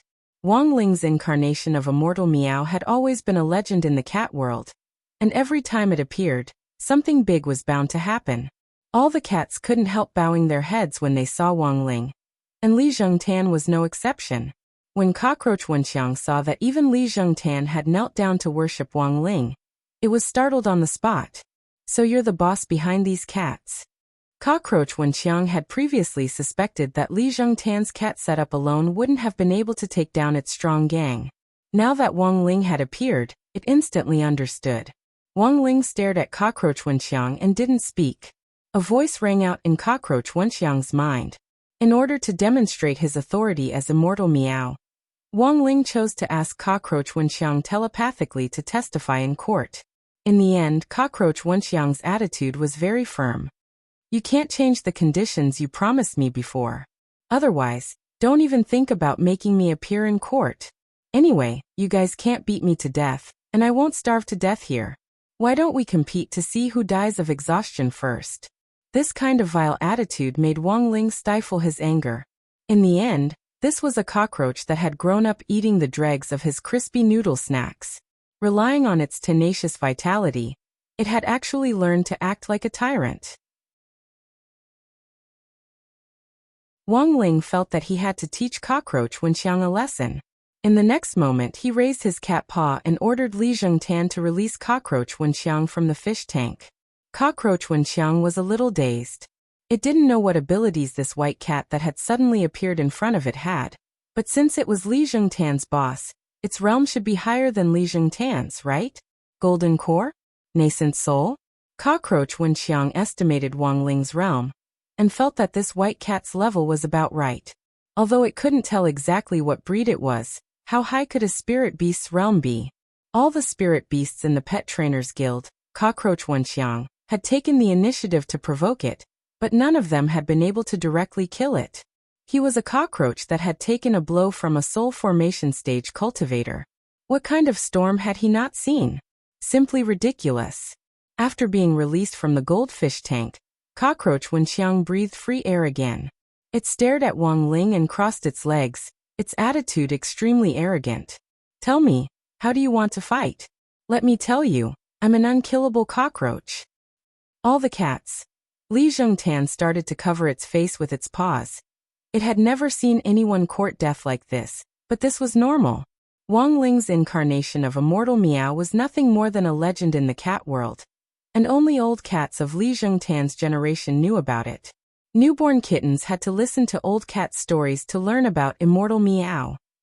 And there were even fewer cats who had actually seen Immortal Meow. Thus, Li Zhengtan's independent regiment was more like a cat regiment favored by Wang Ling. The cats in the independent regiment had already seen Wang Ling no less than 3 times, which was why many of them were willing to work for Li Zhengtan. In many cat eyes, Li Zhengtan was a cat favored by a god, and good things might happen if they followed this Commander Li. But as an authentic cockroach, Cockroach Wenxiang indeed couldn't understand this belief in the cat world. It even started to provoke Wang Ling, knowing that Wang Ling's slap wouldn't be able to do anything to it. How about this, let's make a bet. If you slap me unconscious, I'll go and testify. It could be said that this was Wang Ling's first time encountering such an arrogant cockroach. Even the old devil and evil sword god had their souls flash before in the face of its slap. The moment they were slapped, they had no doubt that they would die. But Cockroach Wenxiang actually thought that no matter how bad it was, it would at most be knocked unconscious. This kind of inexplicable self-confidence made Wang Ling unhappy. Of course, he couldn't slap Cockroach Wenxiang to death, because he still had to keep it alive to find a witness. But it was still possible to teach Cockroach Wenxiang a lesson. Wang Ling mustered all his strength, and imbued his cat claws with primordial qi. Dark blue streams of air instantly emerged from his claws and rose into the air like colored steam. Spirit energy materialization. All the cats were horrified. It could only be said that Immortal Meow was in the end Immortal Meow. This was a sign that the spirit power in the body had reached its peak, which proved that the concentration of spirit energy was extremely high, which directly caused the spirit chi to materialize as steam when it was released. This was a sign of an expert, because there were very few cultivators who could materialize spirit energy. Cockroach Wenxiang broke out in a cold sweat. It never thought that this white cat would indeed be different from all the spirit beasts it had seen before. Even a soul formation cultivator couldn't materialize spirit energy, unless this cat was true immortal level? A true immortal level cat? How was this possible? Cockroach Wenxiang was alarmed. If this was really the case, perhaps this immortal meow could be recorded in the cultivation encyclopedia as a historical record for research. How could there be such a fierce spirit beast in the world? Ready. Wang Ling opened his mouth in the next moment. This was the first time he had spoken as Immortal Meow. Before Cockroach Wenxiang could react, the claw, which had been accumulating power for a while, was already swatting at Cockroach Wenxiang. In that instant, there was a violent earthquake, and the area for hundreds of li around number 59 high school began to shake violently. Just as Wang Ling's paw was about to land on Cockroach Wenxiang's head, it had already fainted from fright. Then, Wang Ling withdrew his hand just in time. This earthquake had happened so suddenly that no one had expected it to happen. Songhai City was on the coast and not between the cracks in the Earth's crust, so earthquakes were very rare. This sudden earthquake had a magnitude of 12.0 and lasted for 2 seconds. Although it didn't cause any damage, Wang Ling's paw was eventually recorded by geologists in the cultivation encyclopedia, and human cultivators began to think about protecting the natural environment.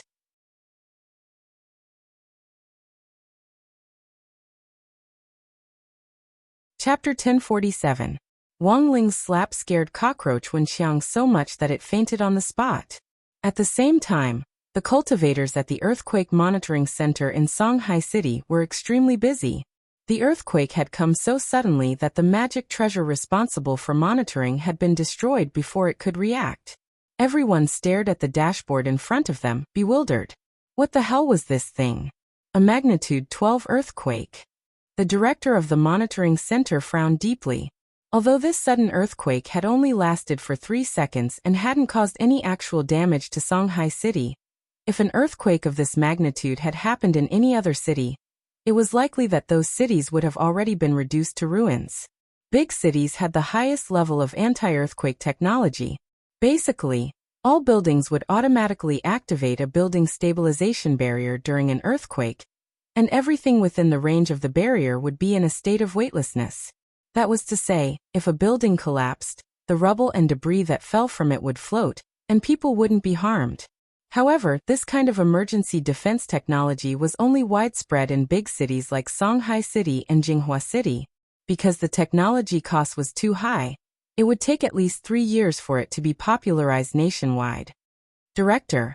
Write a research report for President Xi right away.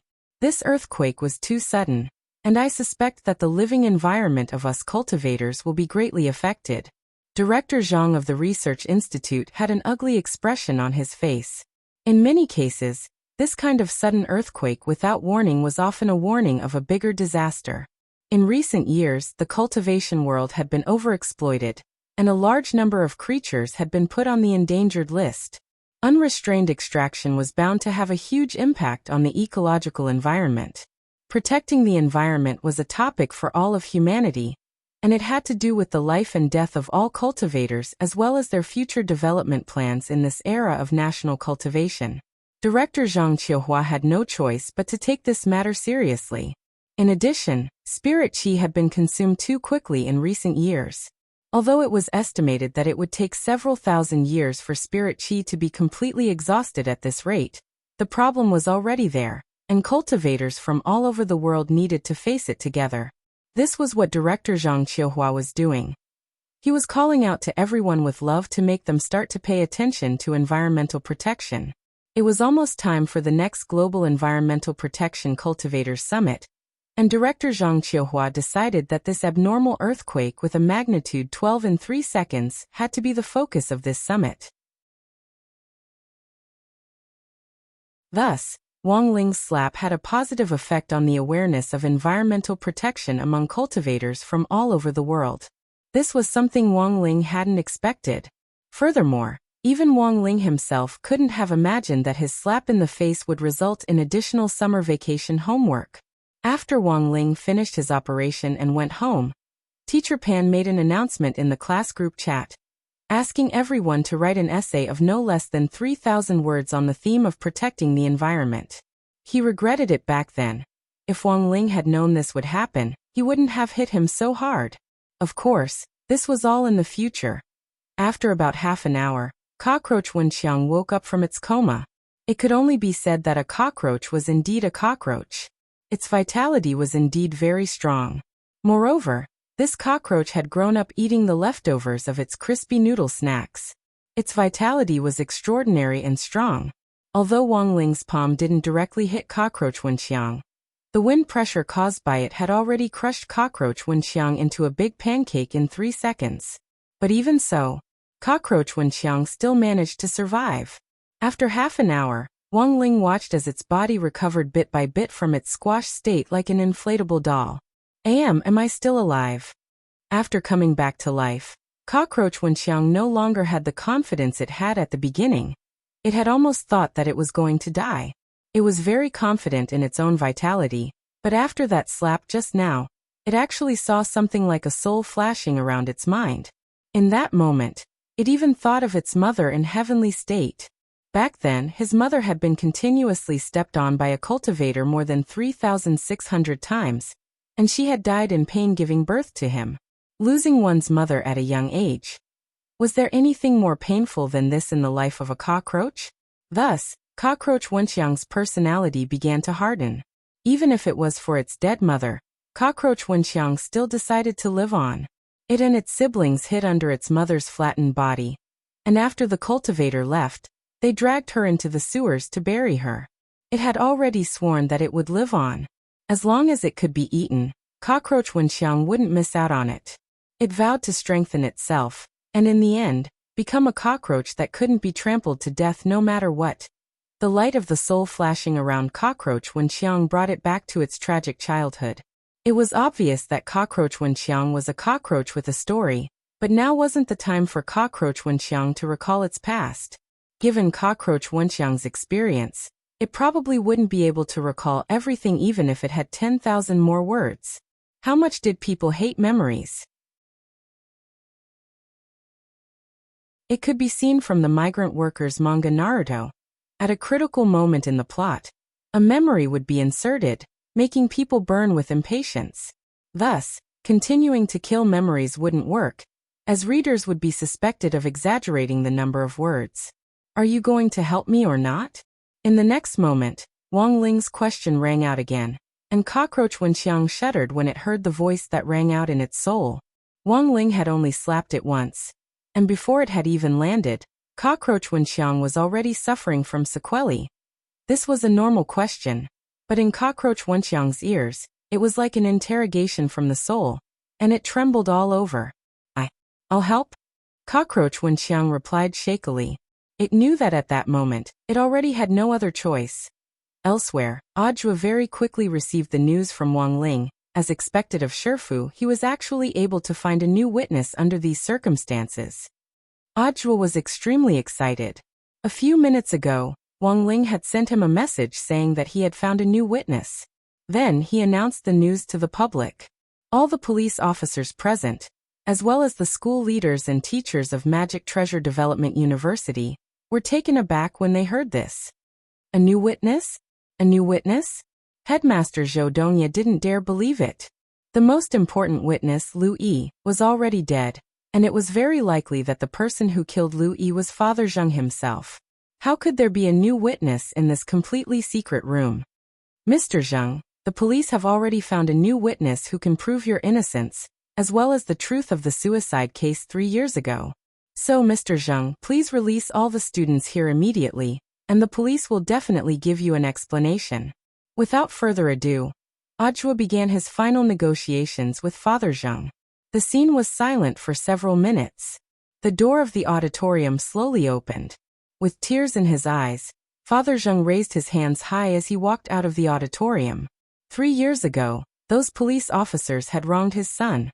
3 years later, he still chose to believe that the police officers could prove his son's innocence and reveal the truth to the world. Everyone was baffled no matter how they thought about it. Director Zhua, what on earth is going on? Gao Tian asked. I found a new girl called Little Liang, who said she witnessed Lu Yi's death. Audiobook replied. Who is Miss Little Liang? A cockroach, commonly known as a cockroach.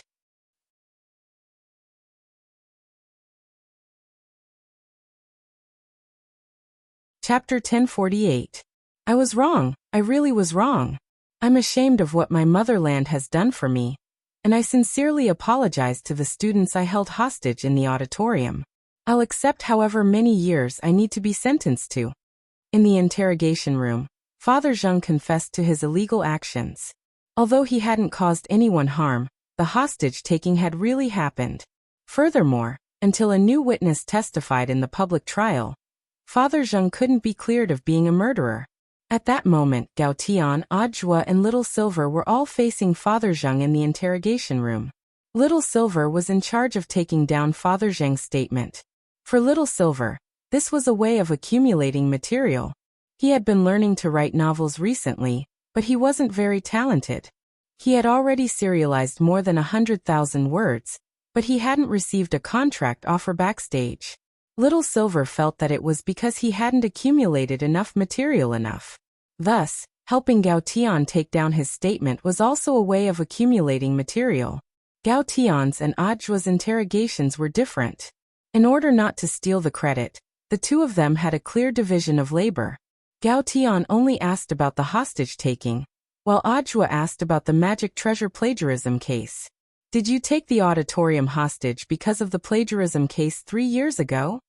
Gao Tian asked. Yes, I had to find out the truth about it. I wouldn't hesitate no matter the price, Father Zheng replied, his hands shackled in spirit shackles. This was originally a treatment reserved for the old devil, but considering that Audiobook had taken the blame in recent months, and that the realm of the wanted criminals who had been caught had gotten higher and higher, Wang Ling and Wang Ming decided to have the Research Institute mass-produce them. Spirit shackles had already become a standard in prison. If no new witness had appeared, would you still have done this? Gao Tian asked. Father Zheng thought for a while, then said hesitantly, It's hard to say. You should have taken legal action. That's the right way to go, Gao Tian said. But I really didn't have any other choice. I used online complaints and offline petitions, but nothing came of it in the end because I didn't have any concrete evidence. As for the witnesses I wanted to find, they all died at the hands of others after I arrived. I didn't hurt anyone in this matter. Father Zheng said in full detail, including Louis. At first, I just wanted to use magic to pull him out from behind the screen. In the end, when I passed through the screen, I suddenly realized that Louis was already dead. Gao Tian nodded. He compared Father Zheng's confession with the evidence they had so far. Father Zheng's words were very credible. He could answer most of the questions in great detail. It was similar to the information the police had.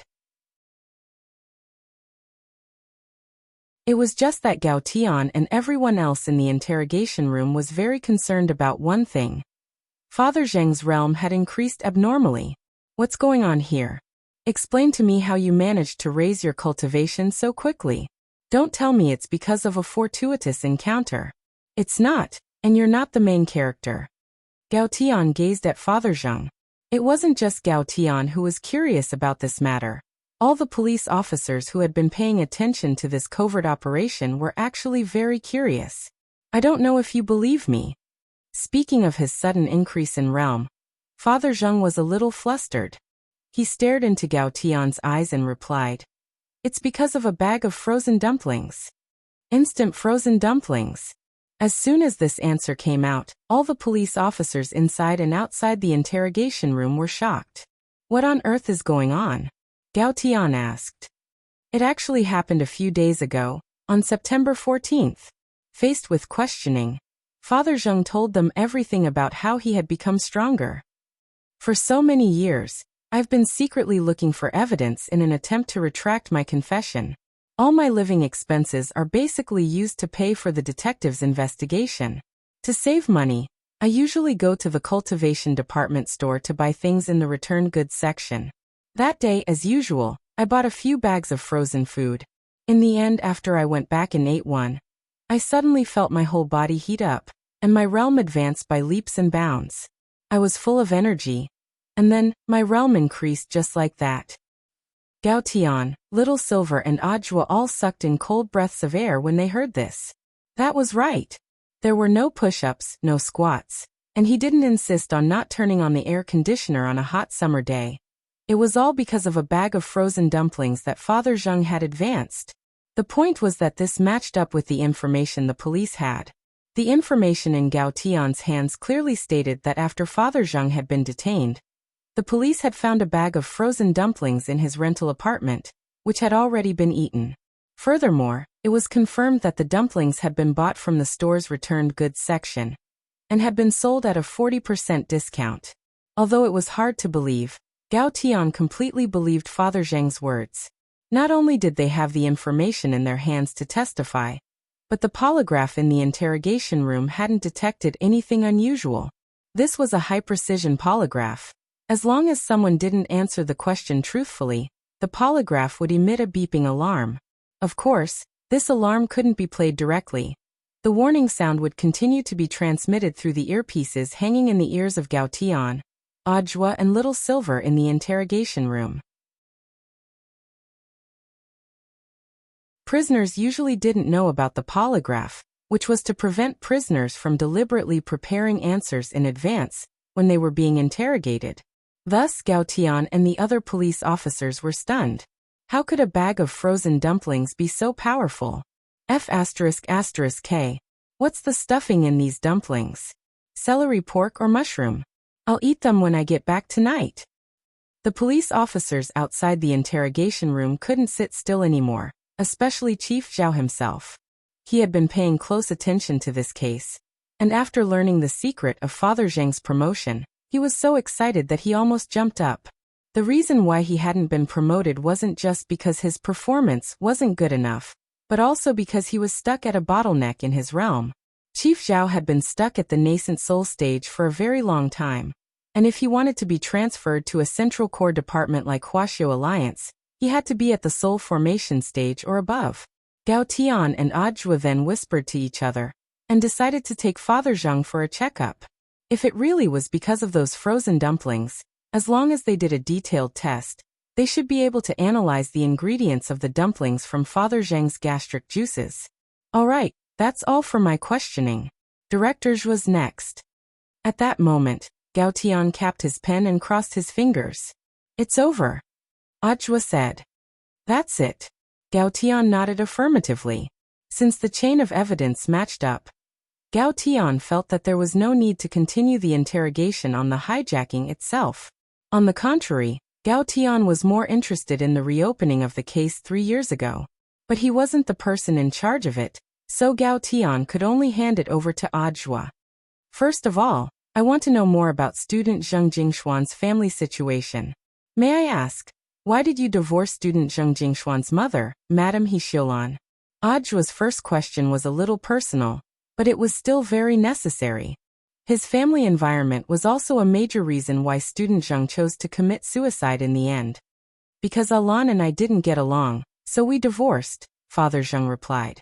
As soon as he said that, Ajwa and the others instantly heard the lie detector alarm in their headsets. Beep beep beep beep. Father Zheng, please answer your question truthfully. Ajwa's gaze turned sharp. Father Zheng panicked a little. Because Alan found out that I cheated. Beep beep beep beep. Because I realized that I like men. Beep beep beep beep.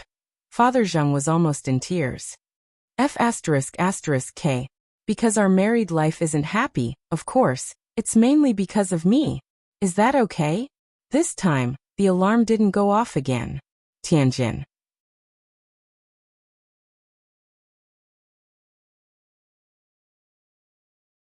Chapter 1049. Audiobook wasn't interested in prying into other people's affairs. He had thought that Father Zheng was hiding the truth about the case. He hadn't expected Father Zheng to say something so shocking as soon as he opened his mouth, stupefying all the police officers at the police station. After understanding the situation, Audiobook realized that student Zheng Jingshuan's suicide was actually a tragedy that had combined many factors. Student Zheng's mother, Madame He Xiulan, was a relatively strong person, and it was because of her strength that Zheng Jingxian had started to fear women, so he could only constantly use his grades to boost his morale. Thus, after Audiobook and Gao Tian looked into student Zheng's information, they found that his academic record was extraordinarily good. He was first in his grade in almost all the exams and had won many competitions. It wasn't just the magic treasure design competition. Even the spirit sword driving competition, the elixir refining competition, and so on. Student Zheng had won first place with very outstanding results, standing out from his peers. Student Zheng became the focal point of the crowd. He enjoyed the feeling of being in the limelight, and it was precisely because of this habit that student Zheng felt a kind of psychological pleasure. But all of this had happened too quickly. Student Zheng had been framed for plagiarism. It was his own design that had been stolen and then framed against him. The public opinion online put immense pressure on student Zheng, and it was at that time that Zheng Tianqiang and He Xiulan agreed to a divorce, which directly led to this tragedy. Falling from the peak of his life to the bottom in one fell swoop, Zheng Jingxian completely lost himself. Perhaps in the last moment before he committed suicide, he instinctively found his last straw of hope, Lin Shiyao. He called Lin Shiyao to him, and using the excuse that he didn't want to be a burden on Lin Shiyao, he wrote something like a will. In order not to be a burden on Angel Capital, he drew a clear line between himself and Lin Shiyao, and then chose to commit suicide. After Zheng Jingshuan's death, Lin Shiyao sank into deep self-blame. She hated herself for being cowardly, for not pulling Zheng Jingxian out at the most critical moment, and instead started to doubt her boyfriend's behavior as the rumors spread. She also hated herself for being foolish, for actually not pulling Zheng Jingxian back to the other side at the last moment. She hated herself the most, but it was too late to say anything now. The dead couldn't be brought back to life.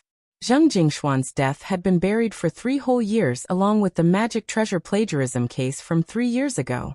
As Father Zheng said, he had tried many normal channels to lodge a complaint, but the mastermind pulling the strings behind the scenes had left him powerless to breathe.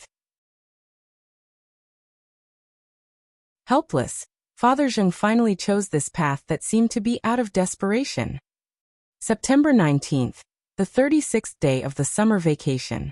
As for Father Zheng's hostage kidnapping case, and the magic treasure plagiarism case from 3 years ago, the Cultivation Police Bureau and the General Administration of 100 schools respectively filed public prosecutions in court. The Police Bureau requested that the hostage kidnapping case be charged, while the General Administration of 100 schools requested that the magic treasure plagiarism case be retried. This was a public trial, and all the people in the country, including many foreign netizens, were paying attention to this incident online. There were no empty seats in the auditorium. Apart from the media reporters, Zhou Dongya, the headmaster of Magic Treasure Development University, as well as other people involved in the plagiarism case from 3 years ago who were still alive, had been summoned to court by the police bureau. When Gao Tian brought Father Zheng to the defendant's seat in the courtroom with spirit shackles on his hands, he saw a familiar person. Student Fu Fuxing, who had accused Zheng Jingxian of plagiarism back then, was also sitting here. He was sitting in the second defendant's seat, and was probably going to appear in court as a defendant in the plagiarism case. At the same time, student Fu Fuxing was probably the person who knew the most about the case from 3 years ago. But those who were at the core of the case were basically all dead. Father Zheng had resented Fu Fuxing before, but looking at it now, he thought that maybe Fu Fuxing really didn't know anything, and was just a pitiful person who had been used. Otherwise, why would Fu Fuxing be here alive? Songhai Intermediate Cultivation Court. The judge in charge of the trial this time was called Liang Xian, a middle-aged man with swept-back hair and a righteous expression. Since this case wasn't just about the hostage situation, there was also the possibility of overturning the verdict on the case from 3 years ago. Thus, the presiding judge, the judges, The jurors and the court clerk in charge of the case from 3 years ago had all voluntarily recused themselves to ensure that the case was fair and just. All rise. The court is now in session. There wasn't the slightest ripple on Liang Xian's face. He had been directly assigned by his superiors to take over this case. Because the two cases were being tried together, plus Father Zheng's actions to garner attention before the trial, this case had garnered a lot of attention in society. Liang Xian was well aware of the seriousness of the matter. The presiding judge and all the judges were there to crack down on those who broke the law and return the innocence of the innocent. The whole place was silent.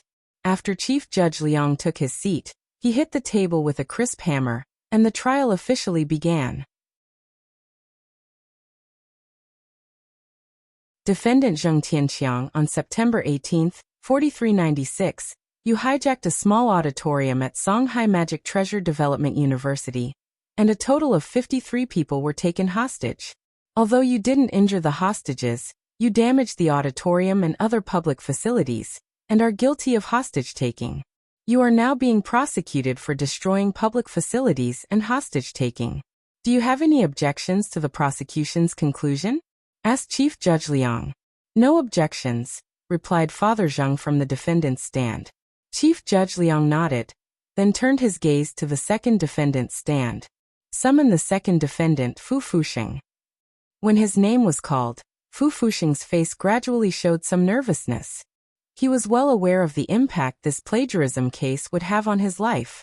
Even if he was one of Lu Yi's pawns, it was true that Lu Yi had stolen Zheng Jingshuan's magic treasure design from high school and given it to Fu Fuxing to compete in the competition.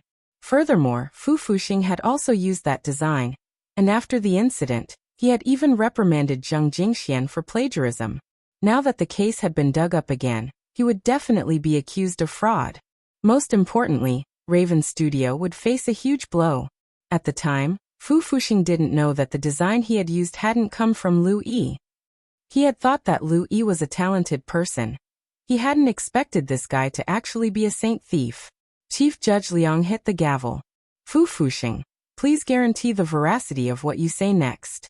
If you are suspected of fraud, you can be convicted of perjury in court. Chief Judge, I swear that everything I say is true, Fu Fuxing said after taking a deep breath. May I ask if the design for the Magic Treasure Design Competition 3 years ago was your original work? Asked Chief Judge Liang.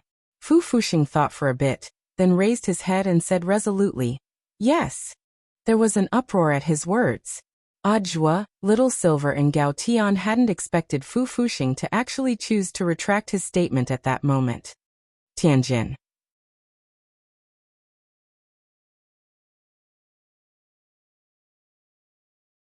Chapter 1050. During the pre-trial hearing, Fu Fuxing's answer had been the complete opposite of what he was saying now. He had pushed all the blame onto Lu Yi, put himself out of the picture, and at the same time pretended to be the victim. Later, he felt that Fu Fuxing was probably doing this mainly to absolve himself of the crime. Now that things had developed to this point, it was questionable whether Raven Studio could continue to operate. Raven Studio was now at the critical stage of going public, and Fu Fuxing was unwilling to let his efforts go to waste just like that. The fame and wealth he had spent 3 years accumulating in the magic treasure design world might all come to an end with this trial. Thus Fu Fuxing was afraid. Given the current situation, it was already no longer a problem for Fu Fuxing to lose money, since he could earn it back. But he absolutely couldn't have a criminal record. Using someone else's work to participate in a competition, and flaunting it as an original work, was also a form of academic fraud. After the incident with Dr. Zhai, the pioneer of academic fraud, Huaxiao Alliance had immediately issued new laws and regulations to rectify and restrain academic fraud on a large scale. The maximum penalty for this was a prison sentence of more than 30 years, a fine of 500,000 Huaxiao dollars, and the revocation of all academic qualifications and honors. Fu Fuxing was afraid that he would spend the rest of his life in prison. But since he had the guts to say this to the judge, he definitely had what it took to back it up. Long before the trial, Fu Fuxing had already known that almost all the people involved in the plagiarism case back then were dead. Given the lack of witnesses, Fu Fuxing was very confident. Chief Judge Liang Xian stared into Fu Fuxing's eyes. As an experienced judge, there were many times when he could tell whether a person was lying just by looking at their eyes. But unfortunately, this was a court in the cultivation world. Everything said and done required evidence, and a mere, "Your eyes look like those of a murderer," wasn't enough to convict you. This case was highly publicized, and at the same time it was very difficult to plead guilty. Furthermore, some of the people involved were no longer alive. Given the lack of evidence, as the defendant, Fu Fuxing was bound to play tricks. All of this was within Chief Judge Liang Xian's expectations, but he hadn't expected Fu Fuxing to speak so resolutely, not giving himself any leeway at all. But as the chief judge, Liang Xian wasn't affected by Fu Fuxing, and his face was still as calm as an ancient well. He then turned to look at the prosecution. Since the prosecution had filed a public prosecution, they must have already found evidence. Prosecution, please speak. Liang Xian raised his hand to indicate for the prosecution to begin. Fu Fuxing had hired a lawyer. This lawyer was called Wu Yuanji, and was one of the few powerful lawyers in all of Songhai City. Furthermore, Wu Yuanji was a rather thorny figure for all judges. This person advocated for the defense of innocence. In order to show his strength unilaterally, he only helped others to plead not guilty. In order to support the theory of innocence, he was very good at finding doubtful points and loopholes in the case to create evidence that was favorable to the defendant. This time, Fu Fuxing's defense lawyer was Wu Yuanji, which made Gao Tian feel a little headache. Is there a problem with this person? Little Silver asked in a low voice. This person's name is Wu Yuanji. He's very good at sophistry, and he can forge evidence without giving himself away. He's a very tricky lawyer. He has defended more than 100 cases, and all of them were acquitted as soon as he accepted them. So far he has only lost one case. What case? Little Silver was curious. Gao Tian said. There was a family where the wife cheated on her husband. The husband went out and killed the adulterer. Later he was charged with murder. In the end, because of Wu Yuanji, it was proven that there wasn't enough evidence, so the man was released. In the end, that man went out and killed his wife. Little Silver and Ajua. Just as Gao Tian and the judges in the courtroom had expected, perhaps because of Wu Yuanji's presence, Fu Fuxing's performance was much steadier than everyone had imagined. He was frighteningly calm. As for Wu Yuanji, he didn't take this case seriously at all. He sat calmly in the dock with his legs crossed. This frivolous attitude was quite suspicious of contempt for the court, and this was also the reason why Wu Yuanji was not liked by the judges. However, this guy was a notorious legend in the legal world. This was because this person dared to take on any case, even defending a murderer. What Wu Yuanji didn't expect was that in the only case he had lost, his client had been so crazy that after being acquitted, he went on to kill his wife. It was during that time that Wu Yuanji was given the title Demon Lawyer, which meant a lawyer who defended demons. But Wu Yuanji didn't think it mattered what the outside world called him. The most important thing was that he felt that he was very strong. At least in the legal circle, he believed that no one could be his match. Furthermore, he didn't take on cases to earn a high lawyer's fee. What Wu Yuanji liked most was to challenge himself. The trickier the case, the more Wu Yuanji felt an indescribable sense of pleasure after his client was acquitted. Was he a pervert? Perhaps Wu Yuanji did indeed have some psychological problems, but he was very satisfied with his title of Demon Lawyer. As long as he defended himself, he would definitely be acquitted in the following cases. What was the most important thing in court? Wu Yuanji smiled every time he thought of this. That was right, the most important thing was evidence. But what if there was no evidence? Without any evidence, even a public prosecution would be useless. Hence, Wu Yuanji had long since gotten rid of the last person, Lu Yi, before the incident. He felt that his plan had been flawless and he hadn't left any flaws. That was right, Wu Yuanji had killed Lu Yi. But he had only killed Lu Yi. As for the other people who had died before Lu Yi, it wasn't Wu Yuanji who had done it. Wu Yuanji had just imitated that person's modus operandi and erased Lu Yi without leaving any evidence. Furthermore, he had pushed all the evidence against Father Zheng's head. Louis was already dead. How else could this case be judged? What new evidence could the prosecution come up with? He smiled. At this moment, Gao Tian stood up and turned to the presiding judge, Liang Xian, and the members of the jury. He bowed deeply to them and said, "Presiding judge and members of the jury, I hereby request for a new witness to be brought forward." As soon as these words came out, everyone present fell into a deep shock. There was actually a witness.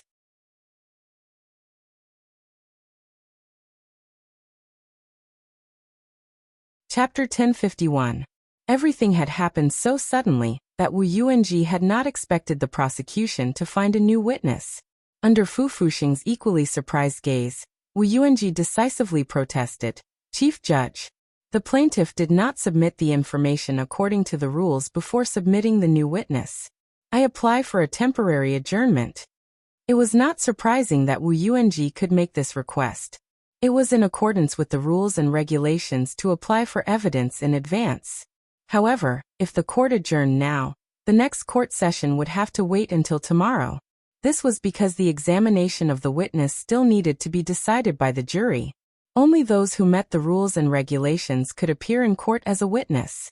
Liang Xian carefully weighed the pros and cons. He could roughly guess that Wu Yuanji was probably thinking of some conspiracy again. But it was precisely because this person was cunning that Liang Xian, as the presiding judge, knew that she had to follow the existing rules and regulations and adjudicate the case according to the existing laws. Otherwise, as long as Wu Yuanji got hold of the slightest flaw, he might apply to Huaxiu Alliance to replace the presiding judge. In Wu Yuanji's previous cases, it was not as if there were no precedents where the presiding judge was asked to be replaced after being caught red-handed in the middle of the case. The defense lawyer's request is granted. The public prosecution is requested to submit the witness information today for review in accordance with the rules and regulations. Therefore, after some consideration, Chief Judge Liang Xian finally agreed to Wu Yuanji's request. He slammed the gavel down, making a crisp sound. Court adjourned. To everyone's surprise, the court session lasted less than 10 minutes, but it was adjourned because of such an unexpected event. Now the whole internet was waiting to see the melon. No one had expected such a thing to happen. Netizens had different opinions about Liang Xian's decision. Some thought that Liang Xian was on Wu Yuanji's side, while others held the opposite opinion. They thought that Liang Xian, the presiding judge, was just following the rules and regulations. At the same time, Wang Ling was also watching the live online broadcast of the public trial. There were so many bullet messages on the screen that he was dazzled by them. In today's online environment, people didn't know who the other party was. The phenomenon of people attacking each other at the slightest disagreement had turned the bullet screens of major platforms into battlefields. Loopy Toad lay on Wang Ling's knee and watched the live stream with him. It was super envious of Little Silver, who could actually appear in court with Gao Tian as a member of the public prosecution. Loopy Toad had originally wanted to go today, but considering that some of the news reporters might be allergic to dog fur, it could only watch the live stream with Little Master Ling at home. It was all because he hadn't cultivated into a human form. How great would it be if it could also transform into a human? Loopy Toad realized that after becoming a dog, it suddenly had a new goal. It decided that before Wang Ling graduated from high school, it would be able to cultivate a human form. Logically speaking, it wasn't difficult to cultivate a human form, but Loopy Toad's situation was a little special. It used to be a demon king of the demon race, and had later become a spirit beast thanks to Wang Ling's cultivation technique. Compared to other spirit beasts, Loopy Toad had more twists and turns on its path of cultivating a human form, as well as its gender and appearance. You'll be able to cultivate a human form. Wang Ling rubbed Loopy Toad's head, which numbed Dog 2 all over. For some reason, dogs and cats especially like to be touched by humans. Their chins or the part above their heads near their ears would often give them a comfortable feeling, and make them tremble all over. Loopy Toad didn't feel much at first, but it gradually realized. It seemed to have been assimilated. And the longer time passed, the more serious the assimilation seemed to be. For example, recently it had lost interest in fly-flavored dog food. It had actually fallen. Suddenly, Loopy Toad felt a pang in its heart. AI. It was all Wang Ling's fault for spoiling it so much that he could let it lie on his knees. What normal person could receive this kind of treatment? While the online bullet messages were discussing the adjournment, Wang Ling received a message from Audiobook. Shifu, as expected, the court has been adjourned. Everything is going according to plan. Loopy Toad looked at Audiobook's message and was blank. Everything was going according to plan? Of course it was. Because long before the court session, Wang Ling had already predicted that the lawyer who would be representing Fu Fuxing this time would be Wu Yuanji, who was known as the Devil's Lawyer. Wang Ling had also discussed countermeasures in private with Audiobook early on. It could be said that Wu Yuanji had already fallen into their trap, and the adjournment this time was within their expectations. Director Zhua, what should we do next? Gao Tian was also actively communicating with Audiobook after the first round of the court hearing. Putting down his phone, Audiobook said to Gao Tian, "Let's stick to the original plan. Try to act as natural as possible, and don't alert the enemy.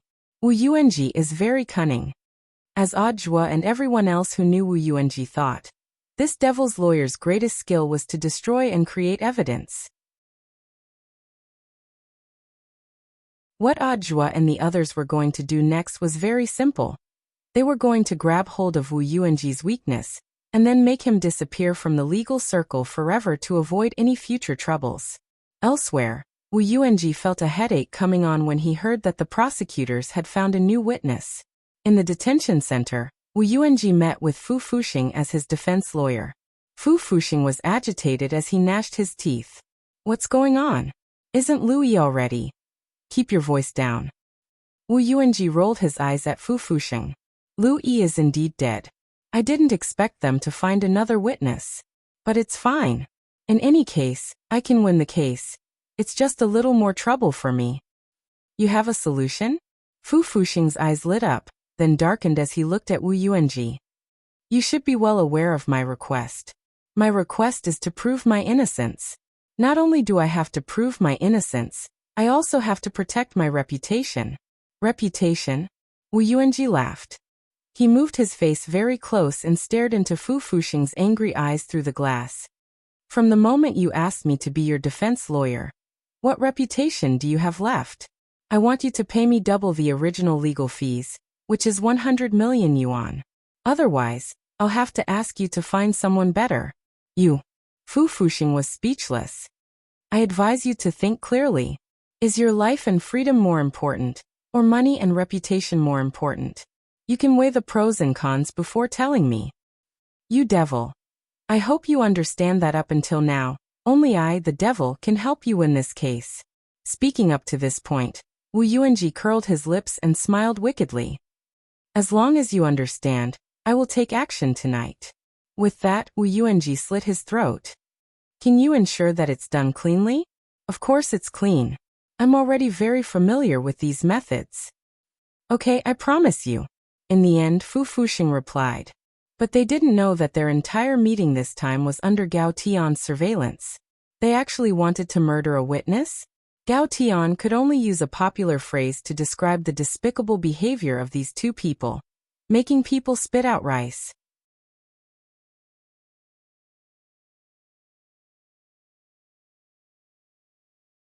Chapter 1052.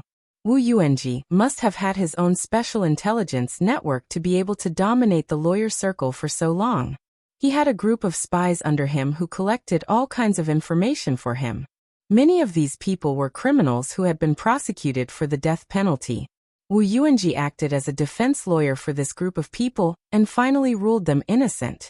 Later, these people followed Wu Yuanji loyally and became Wu Yuanji's loyal intelligence personnel. Of course, the reason why Wu Yuanji chose to defend this group of people for free was not because he was kind, but because he liked their talent. The reason why Wu Yuanji's defense was so smooth was purely because this was a group of highly intelligent criminals. When they committed the crime, they would not leave too many traces. This also gave Wu Yuanji enough space to defend himself. Destroying evidence and turning the unreasonable into reasonable was the first rule of Wu Yuanji's defense.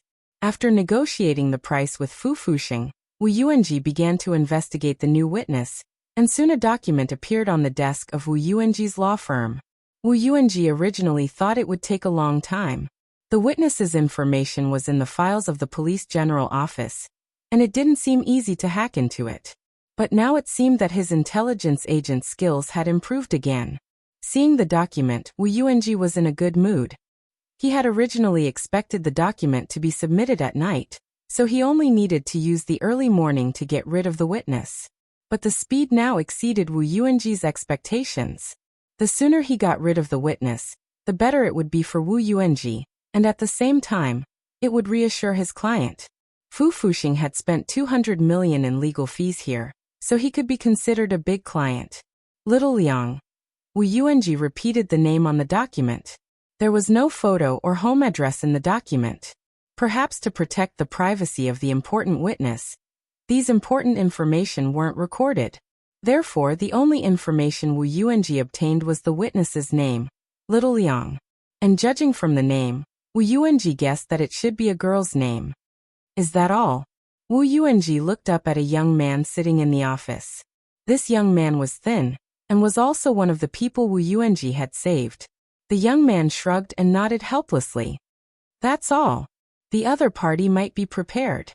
Therefore, he did not know the detailed information. I also checked Zheng Jingshuan's social connections, and there's no one named Little Liang around him. Maybe he's a neighbor or a passerby. Neighbors and passersby? Wu Yuanji scratched his head and suddenly felt his scalp itch. Zheng Jingxian had committed suicide in a secret room, and so had Lu Yi and the other important insiders. How could any passersby or neighbors have seen this? Based on these conditions, Wu Yuanji thought of a possibility.